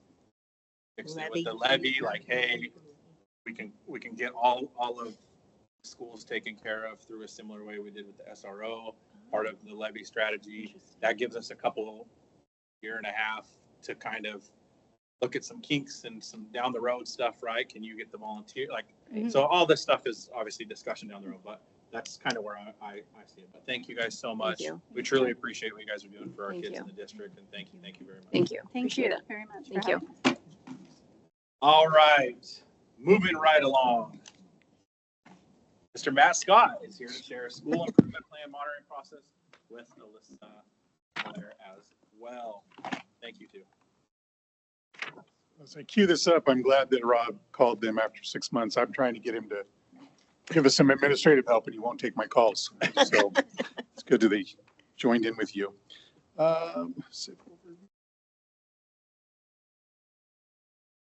Okay, we're going to go ahead and talk a little bit about our school improvement plan. Monitoring support processes came up. I think at the last board meeting, there was some discussion after the consent items about wanting some information about school improvement plans. So we're going to go ahead and start with that. I'm going to talk a little bit about overview, and then Matt's going to share a little bit about how the process works throughout the year with some examples. So just looking big picture, we'll talk a little bit about overview, different components of the school improvement plan, a little bit about process, timeline, and then monitoring and support at the district level, and then also the buildings. Sometimes you'll hear the words plan, do, study, act. We make a plan, we do it. How are we doing? Do we need to adjust things? So you might see that throughout. Approving school improvement plans annually is a requirement in law. They need to be approved by the school board. They need to be data driven. We want to be setting goals for improvement in all our schools. We want to make sure staff, students, and family are involved in the goal setting and that needs assessment. And we want to always be improving. So there's several components. I'm going to show you the goal areas in a minute. But we want to look at data. We've got a team of administrators, teachers. Sometimes it'll be a leadership team at a building who's really leading that charge. We're looking at data, attendance, behavior, academics. So there's lots of different data pieces. Could be grades, could be STAR, could be attendance, for example. And we're going to set goals in all of those areas and stay focused on them. It really happens, this needs assessment. We're going to show you a timeline in a minute of where these things happen, but we're looking to say like what's going well, what needs to be improved, and then making an action plan where you're indicating if we need any resources, any training, and we want to make sure our plans and actions are grounded in best practices as well. Once those plans are made, we implement them, and it's ongoing monitoring and evaluating throughout the year. So in Kennewick, we've been working the past year to really align all of the school improvement plans to our strategic plan. So every school has a goal in attendance, behavior, safety and belonging. These should sound familiar. Engaged learners really focuses on our inclusion rate for special education students, that all students are growing in English language arts and reaching grade level, that all students are growing in math and also reaching grade level. And then we want to make sure we're helping students prepare for their future and that we're involved with our families. So those are all the goal areas. And you'll see the connection. We follow a similar template from here. We're going to switch gears. Right. So what we really are trying to do, and it's been kind of a journey for the last 5 years that I've been in both Alyssa's position and my current position, is really moving these plans from kind of a compliance item of getting some things down on paper to making them very actionable. And so that's a lot of why we've tied it into the strategic plan. And so the template for the plan, what we always tell the principals is, it's not about the plan, it's not just about the goal, it's about the activities that you're engaging in. What are we really trying to do to move the needle in terms of school improvement? So again, we start every one of our goal pages off with the strategic plan goal. We also tie in our district target, and then we have them develop a goal. What we did this year, because again, we really don't want to focus so much on what the goal is, we want to focus on the activities that are designed to get improvement. We kind of gave them the stem for the goal, just letting them know this is where you're at, and this is where, and then you determine based on your context where you want to be. I think Brittany had asked last time about just kind of how much time goes into preparing these. So it wasn't, over the last couple of years, typically this was work that was kind of done over the summertime in July and August. And my personal feeling was that really kind of kept it in that compliance realm. If I'm a principal and I'm working during the summer and I've got some quiet time in my office, I'm going to go ahead and put this thing together. And it really needs to be more of a collaborative journey. And it also should be something that's really informing what are the things we're doing this year. And that's really hard to do in August and September. So last year we initiated this process in late winter. Beginning in March, we had teams reviewing data. We reviewed it with our entire leadership team. We worked with them and their building teams on setting the goals and priorities for the coming year. So they had a couple months there between March and May to do that. During that time also, they worked with their leadership teams, and there's a variety of processes that happen within our buildings. The leadership teams, the site councils will sometimes work on this, Sometimes the site councils will work and then send it back to grade level or department teams, and they'll give input. And so all of that is happening then in the springtime. And by June, our ask of the principals was that they had their drafts completed. What's a little bit challenging is some of their data isn't completed by that time. We don't get some reports back from the state on Smarter Balance by that time, for example. But we wanted them to have most of their plans fleshed out. A new thing that we did this year, typically those plans have been reviewed by the level directors. I know that Tracy, when she goes out to have building visits, will talk about school improvement plans. But we really wanted all of our district level directors and assistant directors who are overseeing parts and portions of our system to look at the school improvement plans and be able to provide feedback, number one, but more importantly, look to see how can we support buildings with their school improvement plans. So we did that in the month of July. We had a process that everybody who works throughout the year was given a task of going in, and I'll give you some examples of that in just a second. By August, we want buildings to be revising and submitting their final plan. We get them all in from them by the end of September. It takes us a little bit of time to turn them around and put them into a packet for you all to approve in October. And then that's, during that time, we're really working with them on monitoring their plans, reviewing them, and bringing those plans back up to everybody's vision as frequently as we can. So we do some district-led monitoring. So again, during principals meetings, there's references and looking at school improvement plans. Our building visits from directors, assistant superintendents, superintendents also focus in on those. And then there's an alignment of resources that happens at the district level to make sure that we're providing professional development that is meeting the needs that are outlined within those school improvement plans. And we're giving resources to our buildings. At the building, they are frequently monitoring these plans. Their site council will pick them up and take a look at how they're doing with them.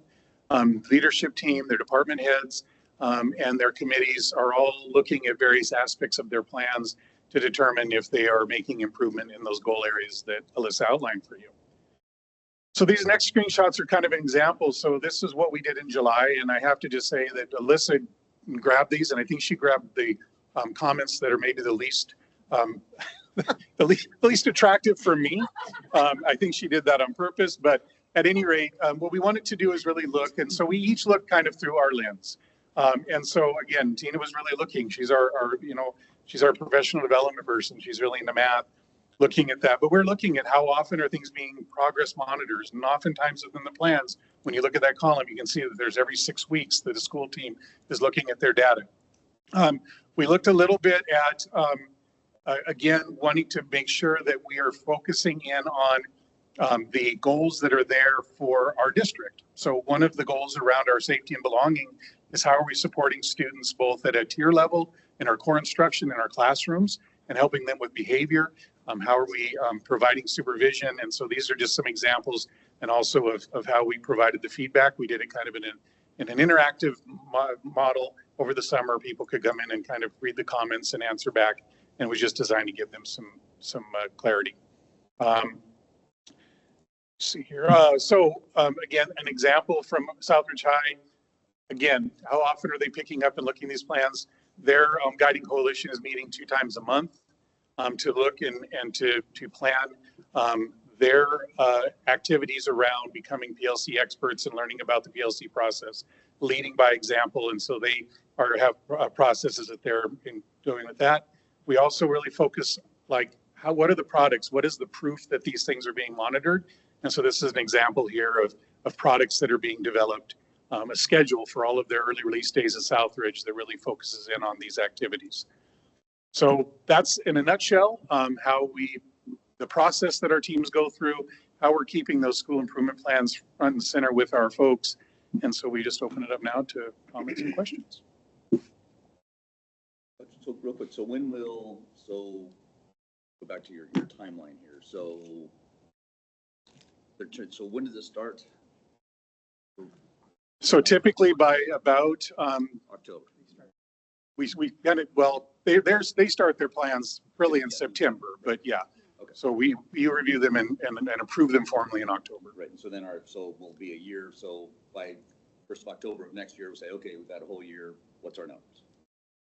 Okay, go ahead. Or It's a sooner than little that? earlier, like as soon as data starts coming in, like we've done STAR 3 times a year. Great. Like, so it's more April, May, Great. where they're saying like, how did we do? Did we meet it? Do we need to make adjustments? And then they start planning for the next year. Okay, cool. Yeah, I just would like to see, because now that, I like the fact you have a very defined plan, just everyone's got their goals, because again, as we all know, visiting these schools, each school is slightly different. They have different needs and different wants.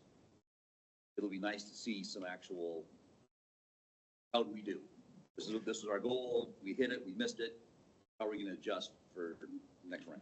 And the other point that I'd make is that tying them into our key performance indicators, we report to you on every one of those key indicators. And so this is really, again, what we stress with our building leadership teams is that, again, I hope I'm not paraphrasing too much. What we believe that the board would like to see is not only the numbers, but what's going into the numbers, what's getting improvement, what's showing promise. And so we really want to make sure that we're using this process as a way to gather some of that too.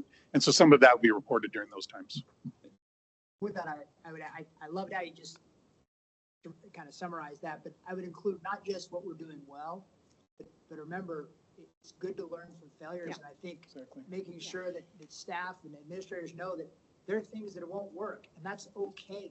That's actually great. It's good to know what doesn't work, and sharing those things of saying, hey, tried this, it didn't work. We didn't move the dial at all. That's just as important for us to learn. Yeah, And don't so repeat people- it at this school. Yeah, and so people shouldn't be afraid of failure.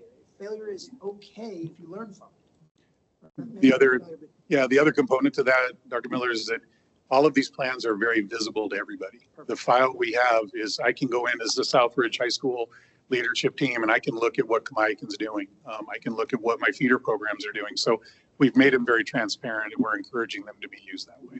And I guess with that, I hope the administrators and teachers don't feel that their evaluation is based on the outcome of some of these things. To me, it's more the application. How well are they applying? How well are they doing these things?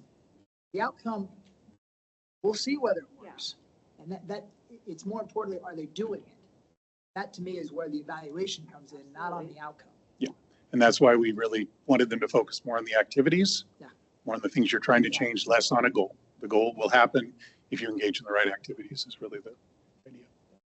I just have two quick things. One, correct me if I'm wrong, but these are all posted on our webpage, so any parent can go look at their school What improvement we've plan, posted correct? on the website is in more parent-friendly language. Okay, So we perfect. have goals and it says contact the principal for more information. I love that that's out there for parents. I guess, not concerned, but just a quick question. When we look at these, are we really looking at these goals and dialing down and saying, yeah, this is realistic or this isn't realistic? And the reason I'm asking is if I'm looking at one, it's just saying the school is going to go from 39% meeting grade level to at least 50%.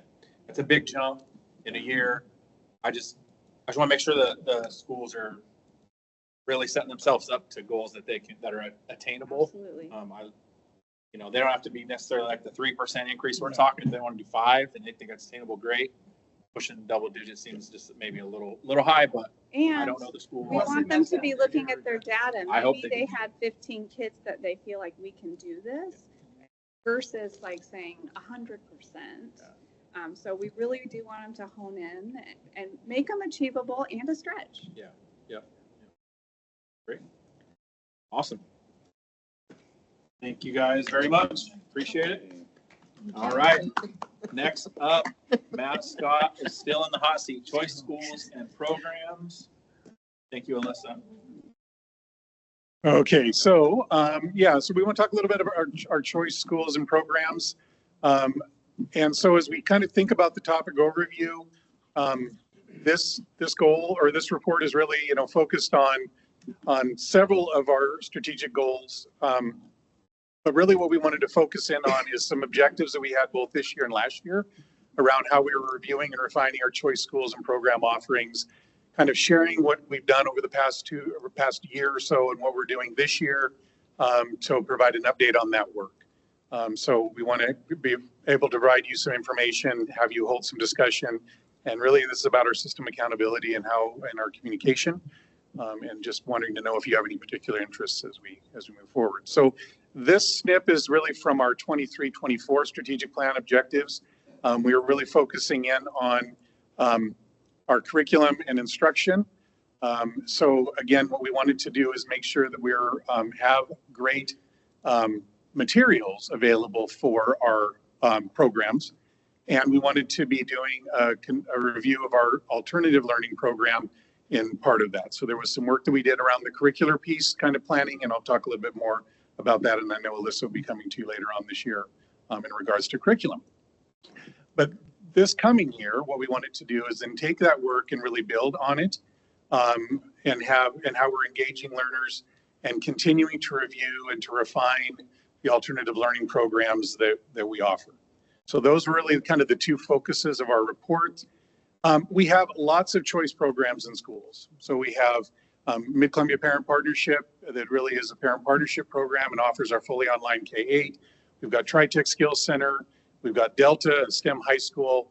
And you really hear from Delta and TriTech here a little bit later on, and they come and give reports. We really want to focus tonight on Phoenix, Endeavor, and Legacy, because those were our alternative programs that we really focused on in terms of reviewing last year as Mr. Stroke came on as the new principal for these programs. And it's really important for us to all remember that our goal is really to provide a variety of options for students. We know that our comprehensive high schools meet a lot of the needs of a lot of our students, but we want to have options that meet all of the needs that our families and our students have, that provide them choice and options to really benefit from their education. So one of the things we wanted to do is we really wanted to look as we reviewed and just kind of determine like what's really working well, maybe what's not working well, what are areas that we need to improve. And there's a variety of ways we can go about doing that. Sometimes we'll bring in an outside advisor to do that. Sometimes we'll have an outside organization. We felt really strongly that, we have a brand new principal, a principal who has experience working within school districts, within alternative programs. And so we really felt like Mr. Stroh would be able to bring his eyes to that. So I want to talk briefly tonight about the overview of that review process and what it looked like last year, his first year. I want to talk a little bit about the strengths and successes of each of the programs, but talk also about challenges and opportunities and things we're doing and that Mr. Stroh is really doing to help improve outcomes for everybody who's involved with these programs. So the review process really started with Mr. Stroh really talking in all of the programs to all of the staff, students, engaging with everybody, really to try to find out what's working really well, what's a great thing about each one of these programs, and what maybe are some things that are not working well for students or for staff or from family members. And from that, he kind of developed a list, and he engaged with us on things that he wanted to focus on. We also spend time looking at our attendance data. We know that attendance is a big struggle for particularly our students in person at Legacy and at Phoenix. We wanted to look at graduation rates and graduation rate trends. We understand, particularly at Legacy, that students go to Legacy typically after they become credit deficient. So it's really challenging sometimes to get those students across the stage because they already come in below, but we have some things that we want to try to work with that. We wanted to focus on our data around students being on track, and then also did some perceptual data. We do our survey, staff and student surveys and family surveys, but then we also did some additional surveying at Legacy that I'll talk about. Some of that was through some external consultation as well. So at Phoenix, we had Dr. Tracy Money, who coincidentally started the program at Phoenix a number of years ago before leaving the district. And she works for a company called EdVisions that's focused on project-based learning. And she came in and did some work with us last year and engaged with the staff on kind of recommitting to the concepts of project-based learning. And then at Legacy, we had Dr. Molly Chrysler, who works for Bloom Coaching, owns Bloom Coaching, and she really works with students with academic planning. But she came in to do some interviews with staff and students, focus groups, to help Mr. Stroh decide, kind of where are some areas that we could really focus on. So those areas of focus that emerged from our review were really around a few things. So enrollment processes were one that became very evident to Mr. Stroh were a challenge. And so I'll talk a little bit more about that, but we wanted to make sure that the enrollment processes at each of the buildings really aligned to the vision for those buildings. So for example, our online program is a program that's designed for students to be able to engage from home. So sometimes in programs, we might say, a student with behavioral difficulties may not be appropriate for that program. Well, for an online program, behavior isn't really an issue. So if a student's successful and able to monitor to do what they need to do, behavior may not be such a problem. Whereas maybe at an alternative school like Legacy, behavior is more of a problem. But what we really want to do is focus in on students who maybe are credit deficient or who have Fs. We'll take any student at Legacy that has struggled academically or who will who's behind in credits. So we really wanted to focus on the enrollment processes to meet the needs of the students who benefit from the programs. We focused again on the review. It became pretty evident there were some issues around program design. How well those programs are really meeting the needs of students. Were they really doing the things we set out to do? Graduation rate was one that just immediately sticks out as you look at any of our alternative schools, along with attendance. And then we know that attendance is directly impacted by the experiences the students are receiving at the school. If students are engaged, if students are a part of the environment, the students are more apt to show up. And so instructional practices and student achievement were an area of focus. So as I look at each one of the schools individually, wanted just to talk about some successes and strengths that were found during that review process. So again, I mentioned that at Legacy, all students are accepted regardless of their credits or grades. They really have an open door, and they know that this is a place where the students can potentially make up for those things, and so they really open their doors to them. They have a lot of resources at Legacy. It is a small learning environment. They've got 5 student support staff. They've got 8 teachers. So they have almost as many support staff as they have teachers to help meet the needs of students who may need help with mental health issues, who may need help with academic issues, and they have those folks there. Additionally, through the levy and through the funding for security, we were able to give them a full-time security person to assist the administration and to help that campus feel, have a little bit more order and feel safer. We also know that at Legacy, they have great community and family engagement events. I think, Brittany, you talked a little bit about those. And they also partner with community schools, and they partner with Educational Service District to provide supports for students. And so they have good community partnerships and great family involvement there at Legacy. When we kind of thought about challenges and opportunities based on our review process, again, we want to improve our graduation rate and students on track for graduation. That's got to be first and foremost. We want to improve their attendance. We know those things go hand in hand. We also wanted to have better clarity regarding the learning standards for each course. Because if what students need to learn is well known, then the instruction will be better. And engagement in teacher collaborative planning was really crucial. Having teachers working together on, are the students learning? Are the things we're teaching being taught was really important as we talked about improvements. And then in our instructional systems, we wanted to increase the student engagement in their coursework, and we wanted to develop innovative instructional practices and experience for students. So as a result of those needs for the 24-25 school year, again, we're continuing our researching of best practices. What are some outstanding alternative learning programs? What does their day look like? What are their course offerings? How do they structure their student day in a way to engage students? And so to continue to look at that. But we also, staff attended AVID, which stands for Advancement via Individual Determination. And they attended training, and they started implementing AVID strategies. The AVID strategies they're focusing on are really the strategies that help with students and in their engagement. And so instructional practices and instructional strategies that students can own, because this is about their individual determination, and that they are implementing in all their classrooms. And actually, when I talked with Mr. Strout, he said they're well ahead of schedule on that. They were hoping to have most of their classrooms involved, and now every single teacher at Legacy has really embraced the AVID strategies because they see that it's paying dividends with their students. He's working to address mindsets and implementing the foundations of professional learning teams. Again, it's a little bit challenging when you have such a small staff, and maybe you're not all teaching the same thing, to really engage in collaborative teaming, but he's working through that. Evaluating really the provision of specially designed instruction for our kids. Within our alternative programs, it's with our special education students. Sometimes it's hard to individualize or to provide them specially designed instruction. We have much more, the ability in our comprehensive high schools to have a much more robust system, but we're working on improving that. And then also working with Bloom Coaching to work on student efficacy and high school and beyond planning, giving students using strategies to help them envision what the future can be to give their current education more meaning.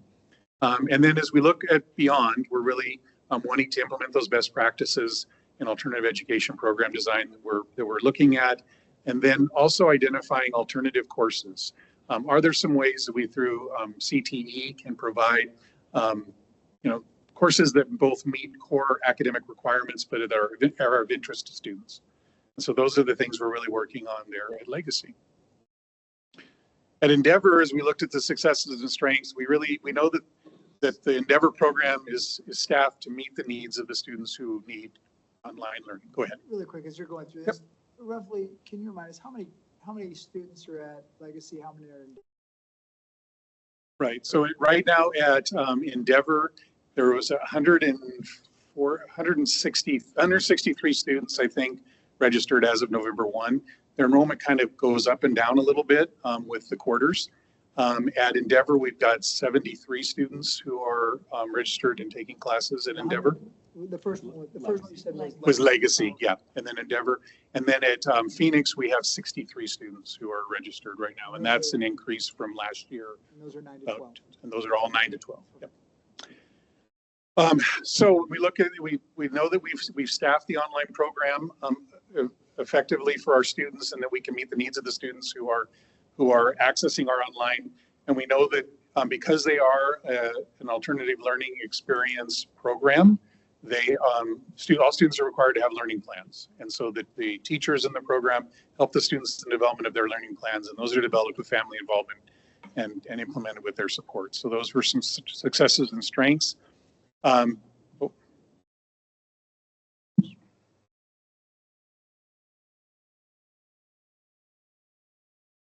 Okay.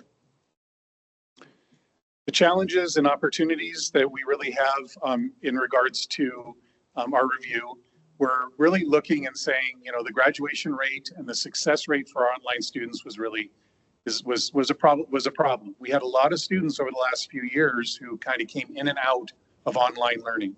I think Mr. Strobe mentioned that for a 2.5 or 3 year period with 750 students who had been registered and kind of come through the doors.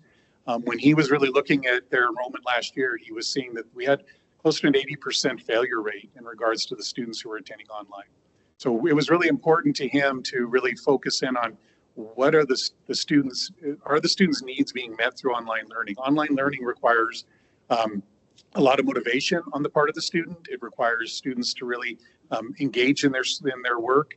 If a student really needs one-on-one or individualized or in person, he's really helped kind of focus them and move them into Legacy, because it's a better system. And so that's been kind of some of the shift of enrollment out of Endeavor.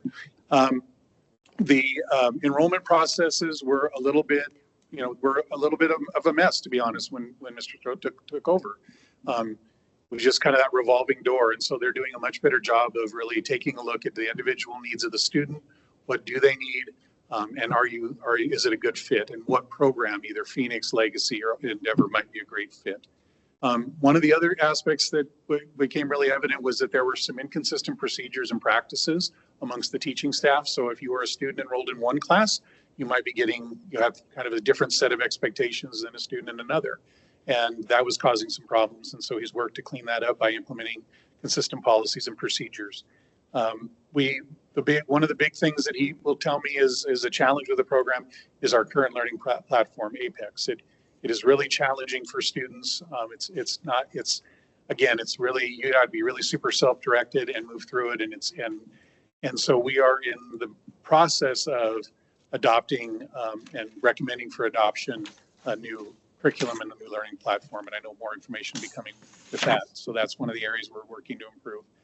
And then again, special education students is kind of a current common theme throughout each of these programs, that we need to be able to support them in those programs, and that and particularly in the online program, when students are struggling, our ALE rules will say that we need to develop intervention plans and to help them kind of overcome whatever is causing those struggles. And so he and his staff are working to improve the interventions and collaborate with families on how they can help students be more successful.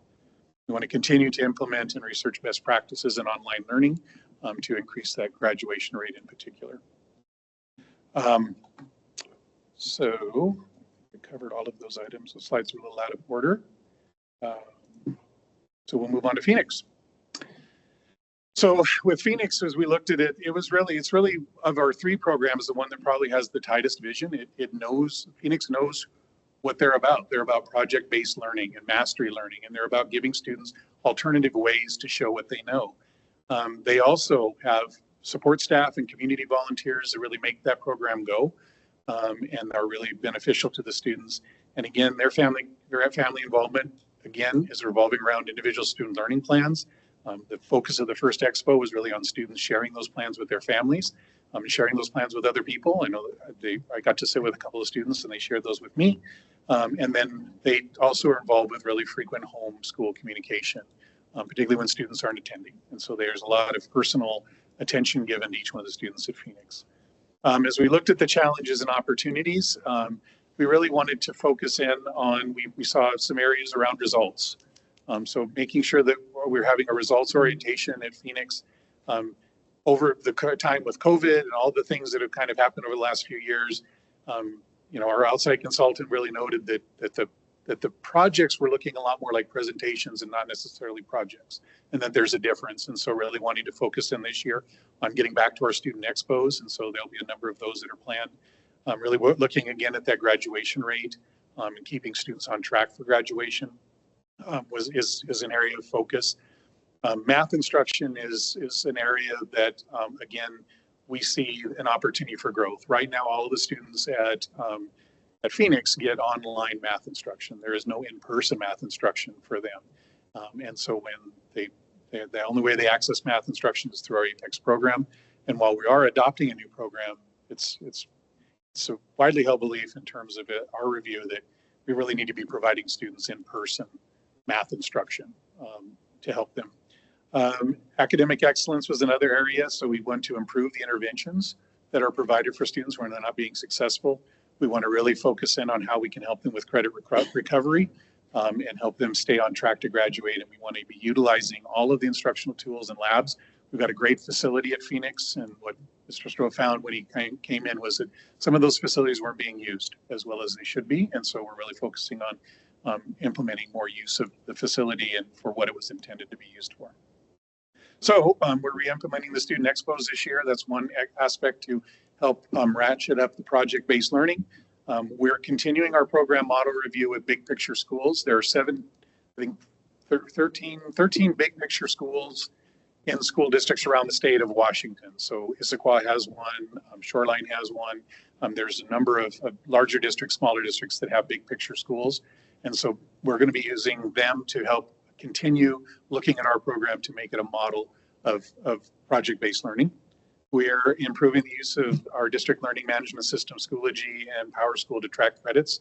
We were finding that kids were falling through the cracks because credits were not being tracked as closely as they need to. So we allotted more counselor time, and we're making sure that we're staying on top of that. Really addressing student attendance. We've had a good increase in student attendance coming back from COVID, reaching out, wanting to make sure the kids are there, and again, creating a great learning experience for them. So we want to implement options for in-person math instruction starting next year. We're really looking at planning for that. Continue to act on recommendations from Big Picture Schools. And again, we did have at one point in time, a goal of this project-based learning was to have students involved in internships in the community.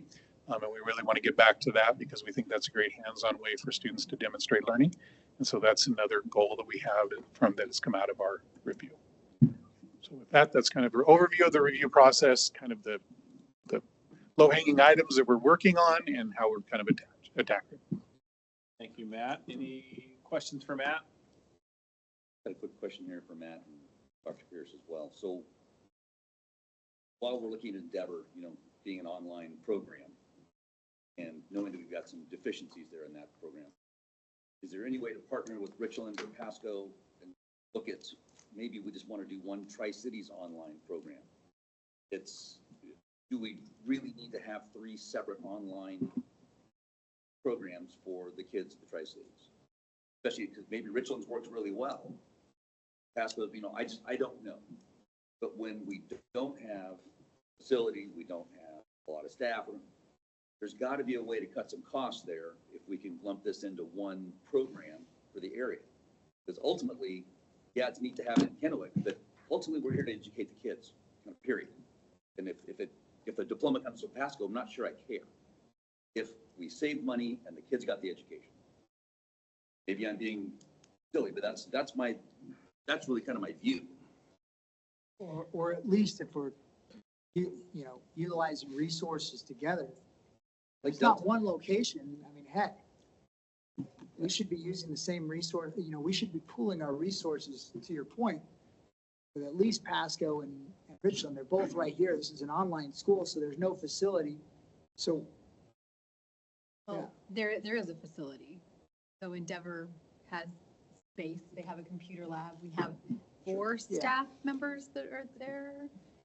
3, 4 staff members that are part of it. Yeah. So I think that's, I think there's a business model approach to it, right? Where we keep the FTEs if we keep Right. the students in the school But- district. And that's what I'm saying, but collaborate. I think that's to Mike's point. There's been huge improvements. Mr. Stroh has come in and taken their enrollment. You can see just from 2023 to 2024, he's taken almost 60 kids out of the program that weren't progressing and sent them either to Legacy, or the majority of them really actually back to their boundary school. I think is what he's explained to me, that they've gone back to their boundary school saying online's not working for you. So I feel like they're being Don't get me wrong, horizontal. I'm not knocking what anyone's Yeah, done. yeah, What I'm saying is there a way for us to replicate a Delta or replicate a Tritech where we have one paymaster, but everyone in the district or everyone in the geographical boundary of the greater Tri-Cities can go to this one spot in order to, again, I'm not trying to fire people, but the whole point is if we can do it with less. Well, and that was one of the Put more people through, then wahoo. And that was one of the points that Mr. Stroh brought up, is that there are very large online schools. Some districts have very large online schools, and they'll have students from other districts and other areas that join their online programs because they are successful. So there is a way to scale it and grow it. And I just don't want us to be so myopic to think that we have to do it here. We have other people in the area that have a better mousetrap, then let's join up with them and use their mousetrap. So I would like to chime in here if I could. I actually love the way Mike's thinking. I haven't thought of that idea, but I definitely think that something has to be done with Legacy and Phoenix, honestly.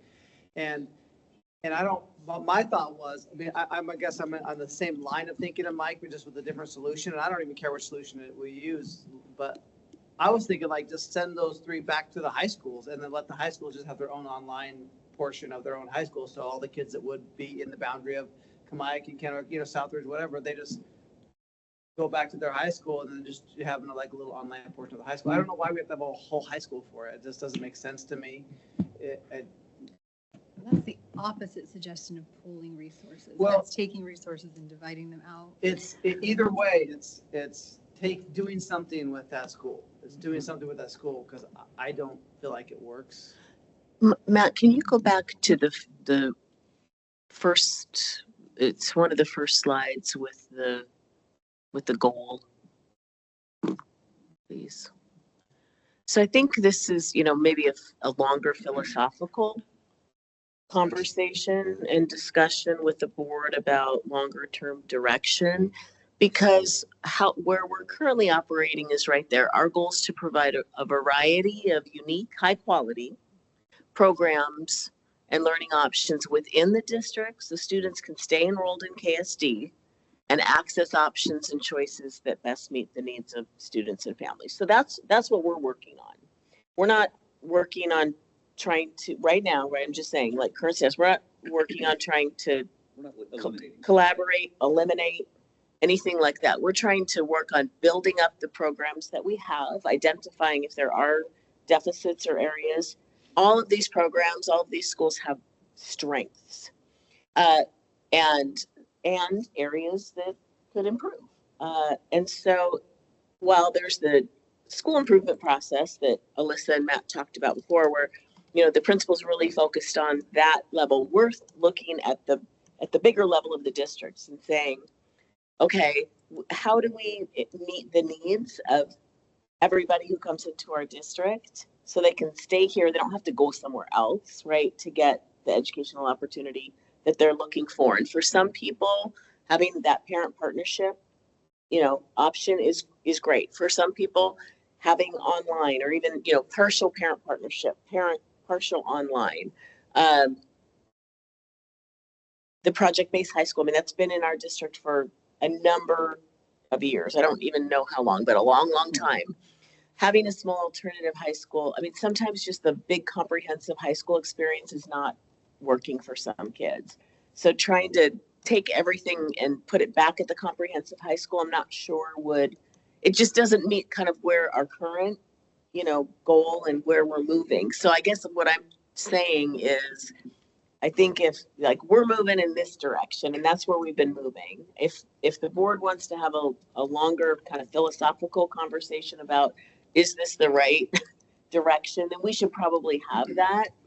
And it sounds like maybe there's dialogue and discussion. Like, I don't know if it's all been, if you're all in agreement or whatever. And I'm just thinking tonight might not be the right time to have that longer conversation. Because there's also there's pros and cons.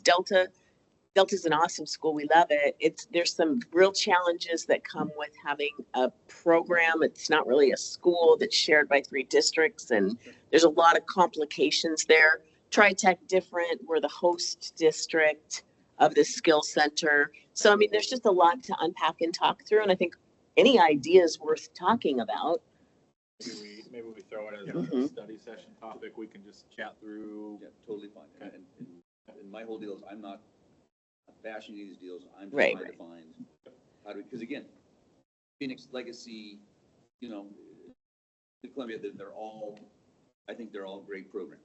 They never part just because it's online is the one that I just struggle with. Is do we really need to duplicate an online program if there's one in the area that can do this? And they're all over the state, and some are multi-district providers. I think we had Lola, if you remember, Legacy Online that was kind of connected to Legacy pre-COVID.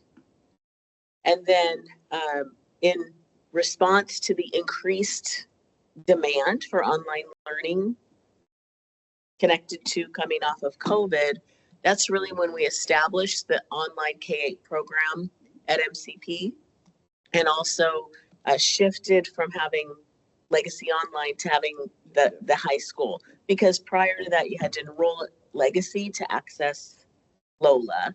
And so, I mean, and we went through the whole process of naming the school and having the identity because we wanted to keep our enrollment and keep our kids and believe that we can serve our kids here. And they don't have to go enroll in WABA or somebody else's program. Like, we can serve them here. So that's just how that's the direction we've been going and headed. So let's just use it as yeah. And I think the only thing on a study session, what I would appreciate if we're going to talk about this, I think we need to see, part of that evaluation is it working? Right. Are graduating these kids makes me concerned when past. Now, a lot of changes have been made. Yeah. But in the past, 80% of the people are failing are failing in the system as it was. Yeah. And it could be it's a nice idea, but it just doesn't get kids to graduation, or we need to make some significant changes. And you'll see in the graduation data, right? That's the next board meeting. Right. That when you look at the comprehensive high schools, compared, I guess, to some of these other high schools, the graduation rate's not as good. It will be different, but that's part of the discussion. Comes in. I mean, obviously these schools are meeting different needs. Yes. But is it working? Not working, then we make changes. If it's working, right. And I do think that ahead of any study session, it would be a good exercise for board members to go and meet with Mr. Stroh and visit the school, because like I said in my board report earlier today, he's in year 2. He came to these schools very aware that there are aspects of their current operations that are not meeting their mission and vision. And he is working intensely on changing that. So we're only on year 1 and 3 months of a new school year working on some of these changes. So I get that it might seem that things haven't been working before, but there are sweeping changes being made. So- I would just add a couple of things. Number one, the other thing that I didn't mention is that all three of these schools are in the accreditation process this year. So Southridge and Camaican went through the accreditation process last year and were successfully accredited, and it's a pretty laborious process that comes with it, kind of an evaluation of the program. And so to become accredited, they have to meet certain standards. So they're going through that this year, along with all the other things that Mr. Strode is trying to work to improve. So that is something that is happening, and will also inform some of the decision making as we move forward. And then the last thing I'll say is I just, I want to be cautious. I think it's really important that we call out, where, I think Dr. Miller, your point, like we should really look at places where maybe we're not meeting up to standard, we're failing or what have you. One of the things that came out of the perceptual data, particularly at Legacy, as I was reviewing it, is number one, the students there feel a very strong connection, and they really see that as a place where they belong. And the teachers are all very, very committed. The outcomes is where we need to be focusing, because they're as frustrated as anybody, because they know how badly they want the kids to succeed. And so I think that I really want to just leave it with, these are improvements to program that we need to make, some of them in many of our schools, in terms of what we're accomplishing with our students. And I just want to make sure that we don't lose sight of that fact as we debate. No, I think that's great. So we'll put it on a study session. It's not going to be till after the first of the year. So if you get a chance, get out, talk to Mr. Sproat. If you have any questions as we come up to the study session, send them over to Dr. Pierce. She'll pull the information together. But I want to just be clear. We're just having a conversation, looking at ways that we can improve. So I don't want it to be misconstrued in any other way other than this is us discussing things. How can we improve them in a more of a better dialogue than this, where we can have just a regular conversation. So keep that in mind. Anybody who's here or watching, that's it. All right. Thank you, Matt. Thank you. All right. I think we can punch this out in the next few minutes. So our last topic is the 2025 legislative priorities. Dr. Pierce is going to throw these up for us real quick.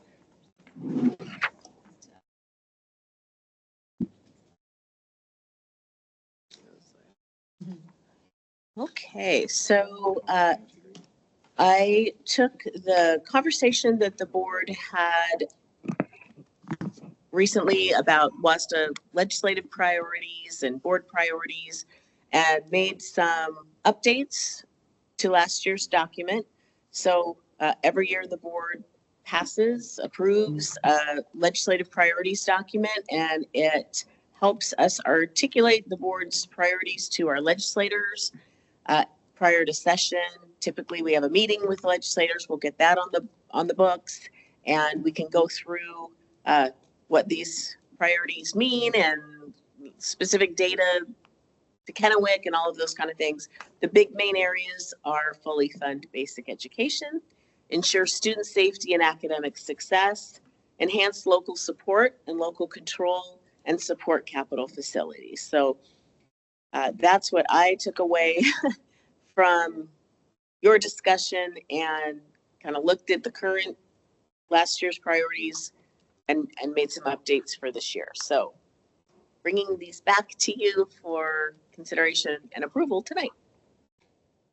Anybody have any questions about the legislative priorities or what's up there? I thought they were captured pretty well, so. It's a beautiful document. Great job, Trace. Yeah. I'll take credit for the content, actually just taking but Robin gets credit for the design. Good job, Robin. Beautiful, Robin. Great job. Before we vote on approval, Sure. Yeah. okay.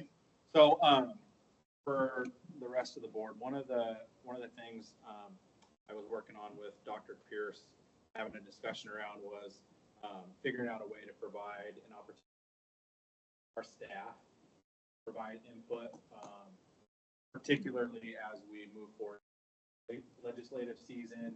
And so I really feel like that's a piece that we can really get some information especially around our priorities, just our general role as board advocacy. So one of the ideas that we had was to do a few roundtable discussions open to staff. We have to move fairly quickly on that because legislative season's coming up and we're going to be our legislators for Christmas. So the idea was doing these roundtables open to the staff 3rd, 4th, and the 5th of December. I'm putting it out there, and it would start later, so 7 o'clock, 7 to 8:30. And this would be for us to go to? So my thought was, if there's 2 of us that can commit to day, like we can do that, but ideally it's really for the staff to come in, all be here in the official meeting. Yeah, we So can't all be here. if you guys are interested and a day works for you, happy to get that coordinated so we know who's here. But ideally, this is going to be pushed out to the staff to say, hey, this is your time to come and talk about some of these priorities and other things that the board needs to. Just to add to that, every year, what we're told by WASA and WASDA is how helpful it is if we have stories that we can share with legislators to help them understand why we need full funding for special education, why we're asking them to amply fund implementation of multi-tiered systems of support for behavior and academics. So hearing directly from staff about what are some of the successes and challenges and those stories, like what are the experiences they're having that can then inform the board's dialogue with legislators, could be a good outcome of this activity. We'll just throw a table up on the side over there. We won't hear, and it'll be more. If everybody's interested and everybody has certain days they can work, there's an opportunity for everybody to get one night. You can send it to me if you know right now. I'll just jot it down and Do the 3rd or the 4th. I'm good. Yeah, I'm good the 4th. I couldn't do it the 3rd, not the 5th. If I'm on call. I can do the 4th. Could do any of those nights, but I'd prefer probably to only maybe 2. Oh no, if everybody can move. Yeah. Yeah, I could do any of them. You're open. December 4th. It's a Wednesday, right? I'll shoot you guys like what I got down Verification. for everyone. Yeah, what those dates are, and we'll finalize it and then we'll get it sent out to the staff. Yep, and we'll get it work with communicated. whoever. Perfect. Okay. With that being said, there's no other questions about the legislative priorities. I'll entertain a motion to adopt our current 2025 legislative priorities. I'll move to accept the legislative priorities as presented. Thank you, Mike. Patty, if you will call for the roll call vote. Yes. Mr. Connors? Yes. Dr. Miller? Yes. Ms. Gladfield? Yes. Mr. Valentine? Yep. And Mr. Gallo? Yes. Perfect. All right. Thank you, guys.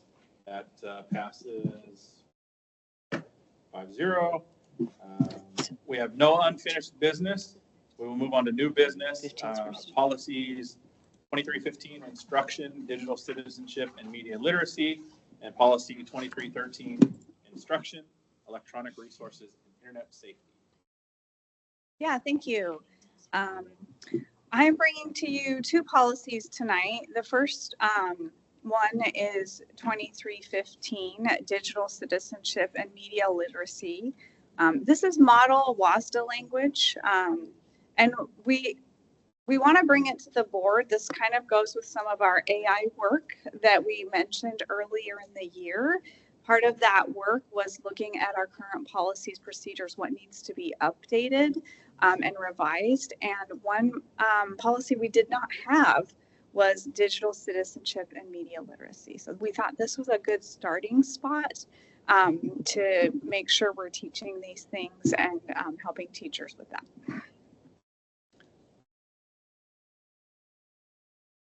Do we have any questions or concerns with policy 2315, digital citizenship, media literacy? If there's no questions, I will take a motion to approve policy for first and second reading. Okay, I move to approve, policy digital citizenship for first. Thank you. Patty, we will call for the roll call vote. Annie Mo. Yes. Mr. Connors? Yes. Dr. Yes. Ms. Gledhill? Yes. Mr. Valentine? Yes. And Mr. Yes. All right. Thank you. Okay, and we've got one other one, which is a current policy. The current policy was in electronic information system, and we wanted to add on. It really talked about like our network and internet, but it didn't talk about electronic resources. So we looked at some WASDA model languages around electronic resources and internet safety to weave that in to our current policy. When this was first created, it was really internet, and it's really expanded since then. So we wanted to add some language in there.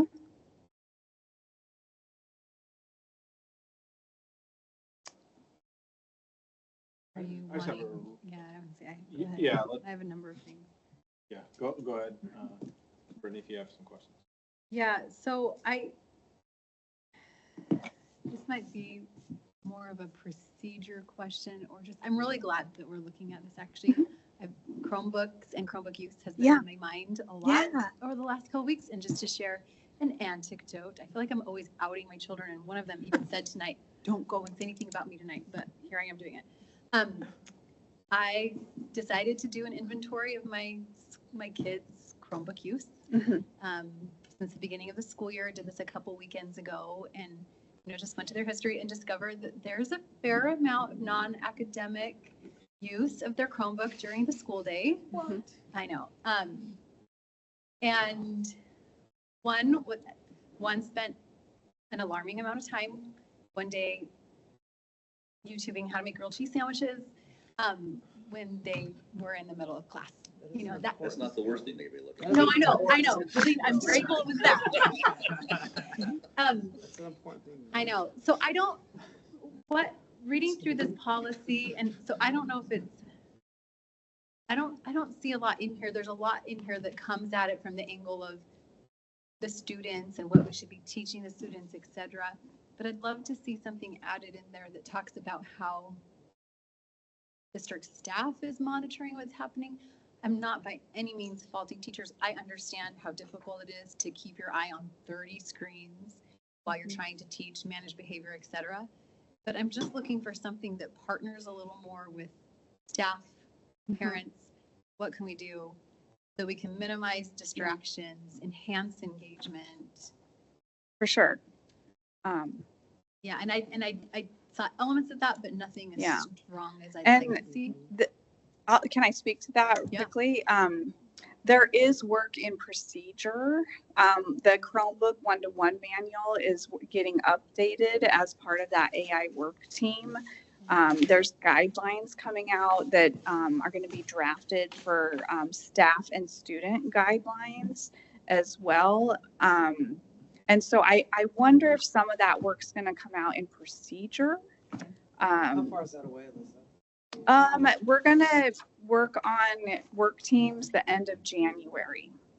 So we'll put some communications out. We've got a session for staff, a session for the community. Annie and Diego were part of some student input on AI today, and we're gonna go back to them in January as well.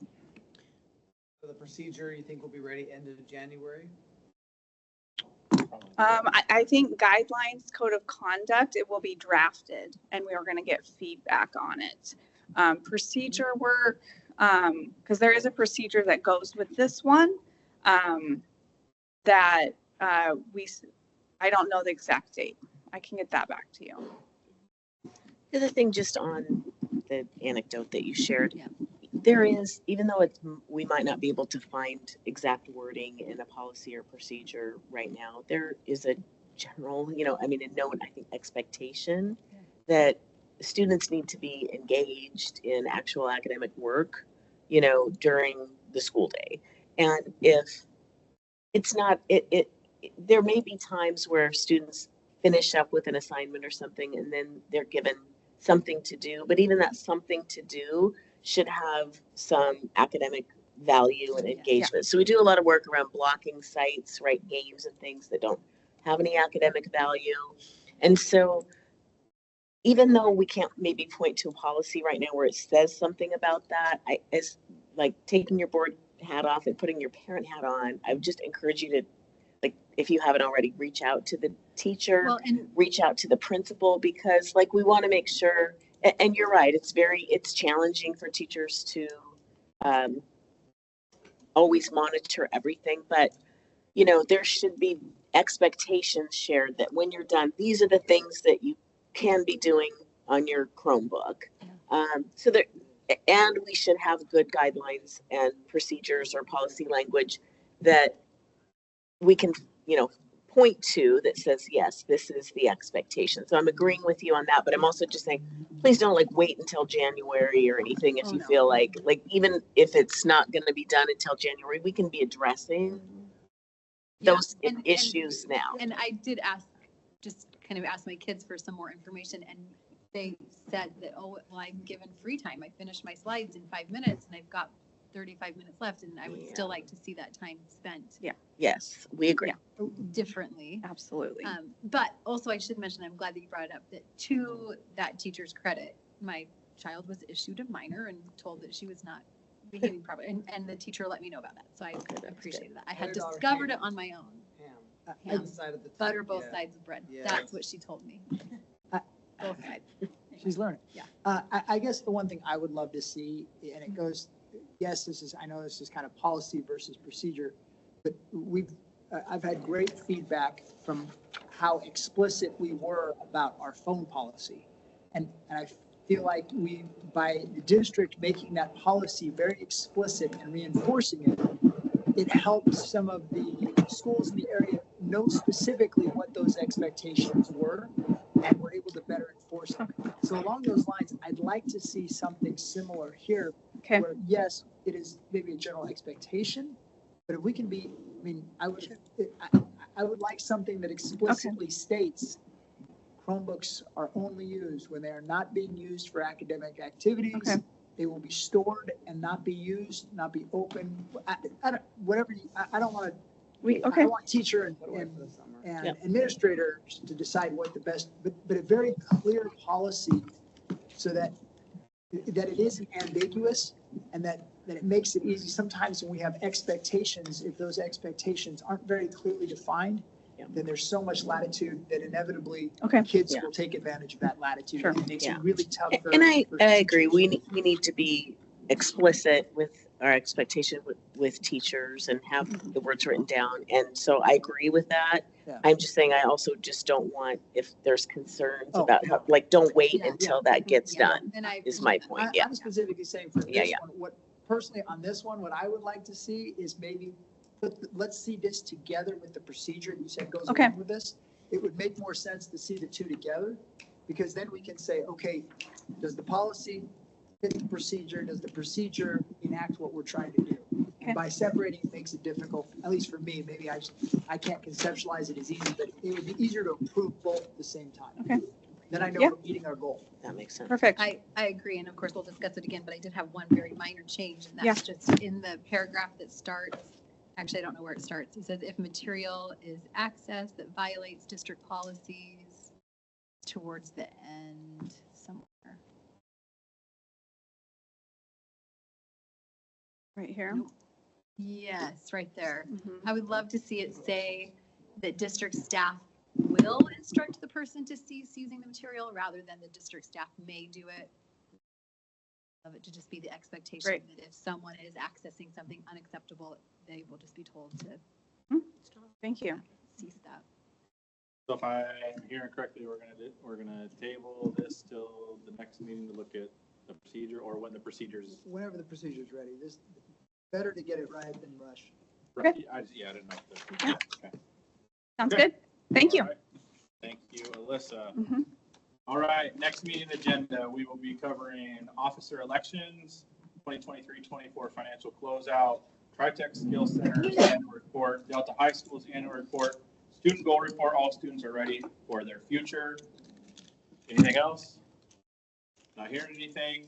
We have no other business as authorized by law, so I will adjourn the meeting.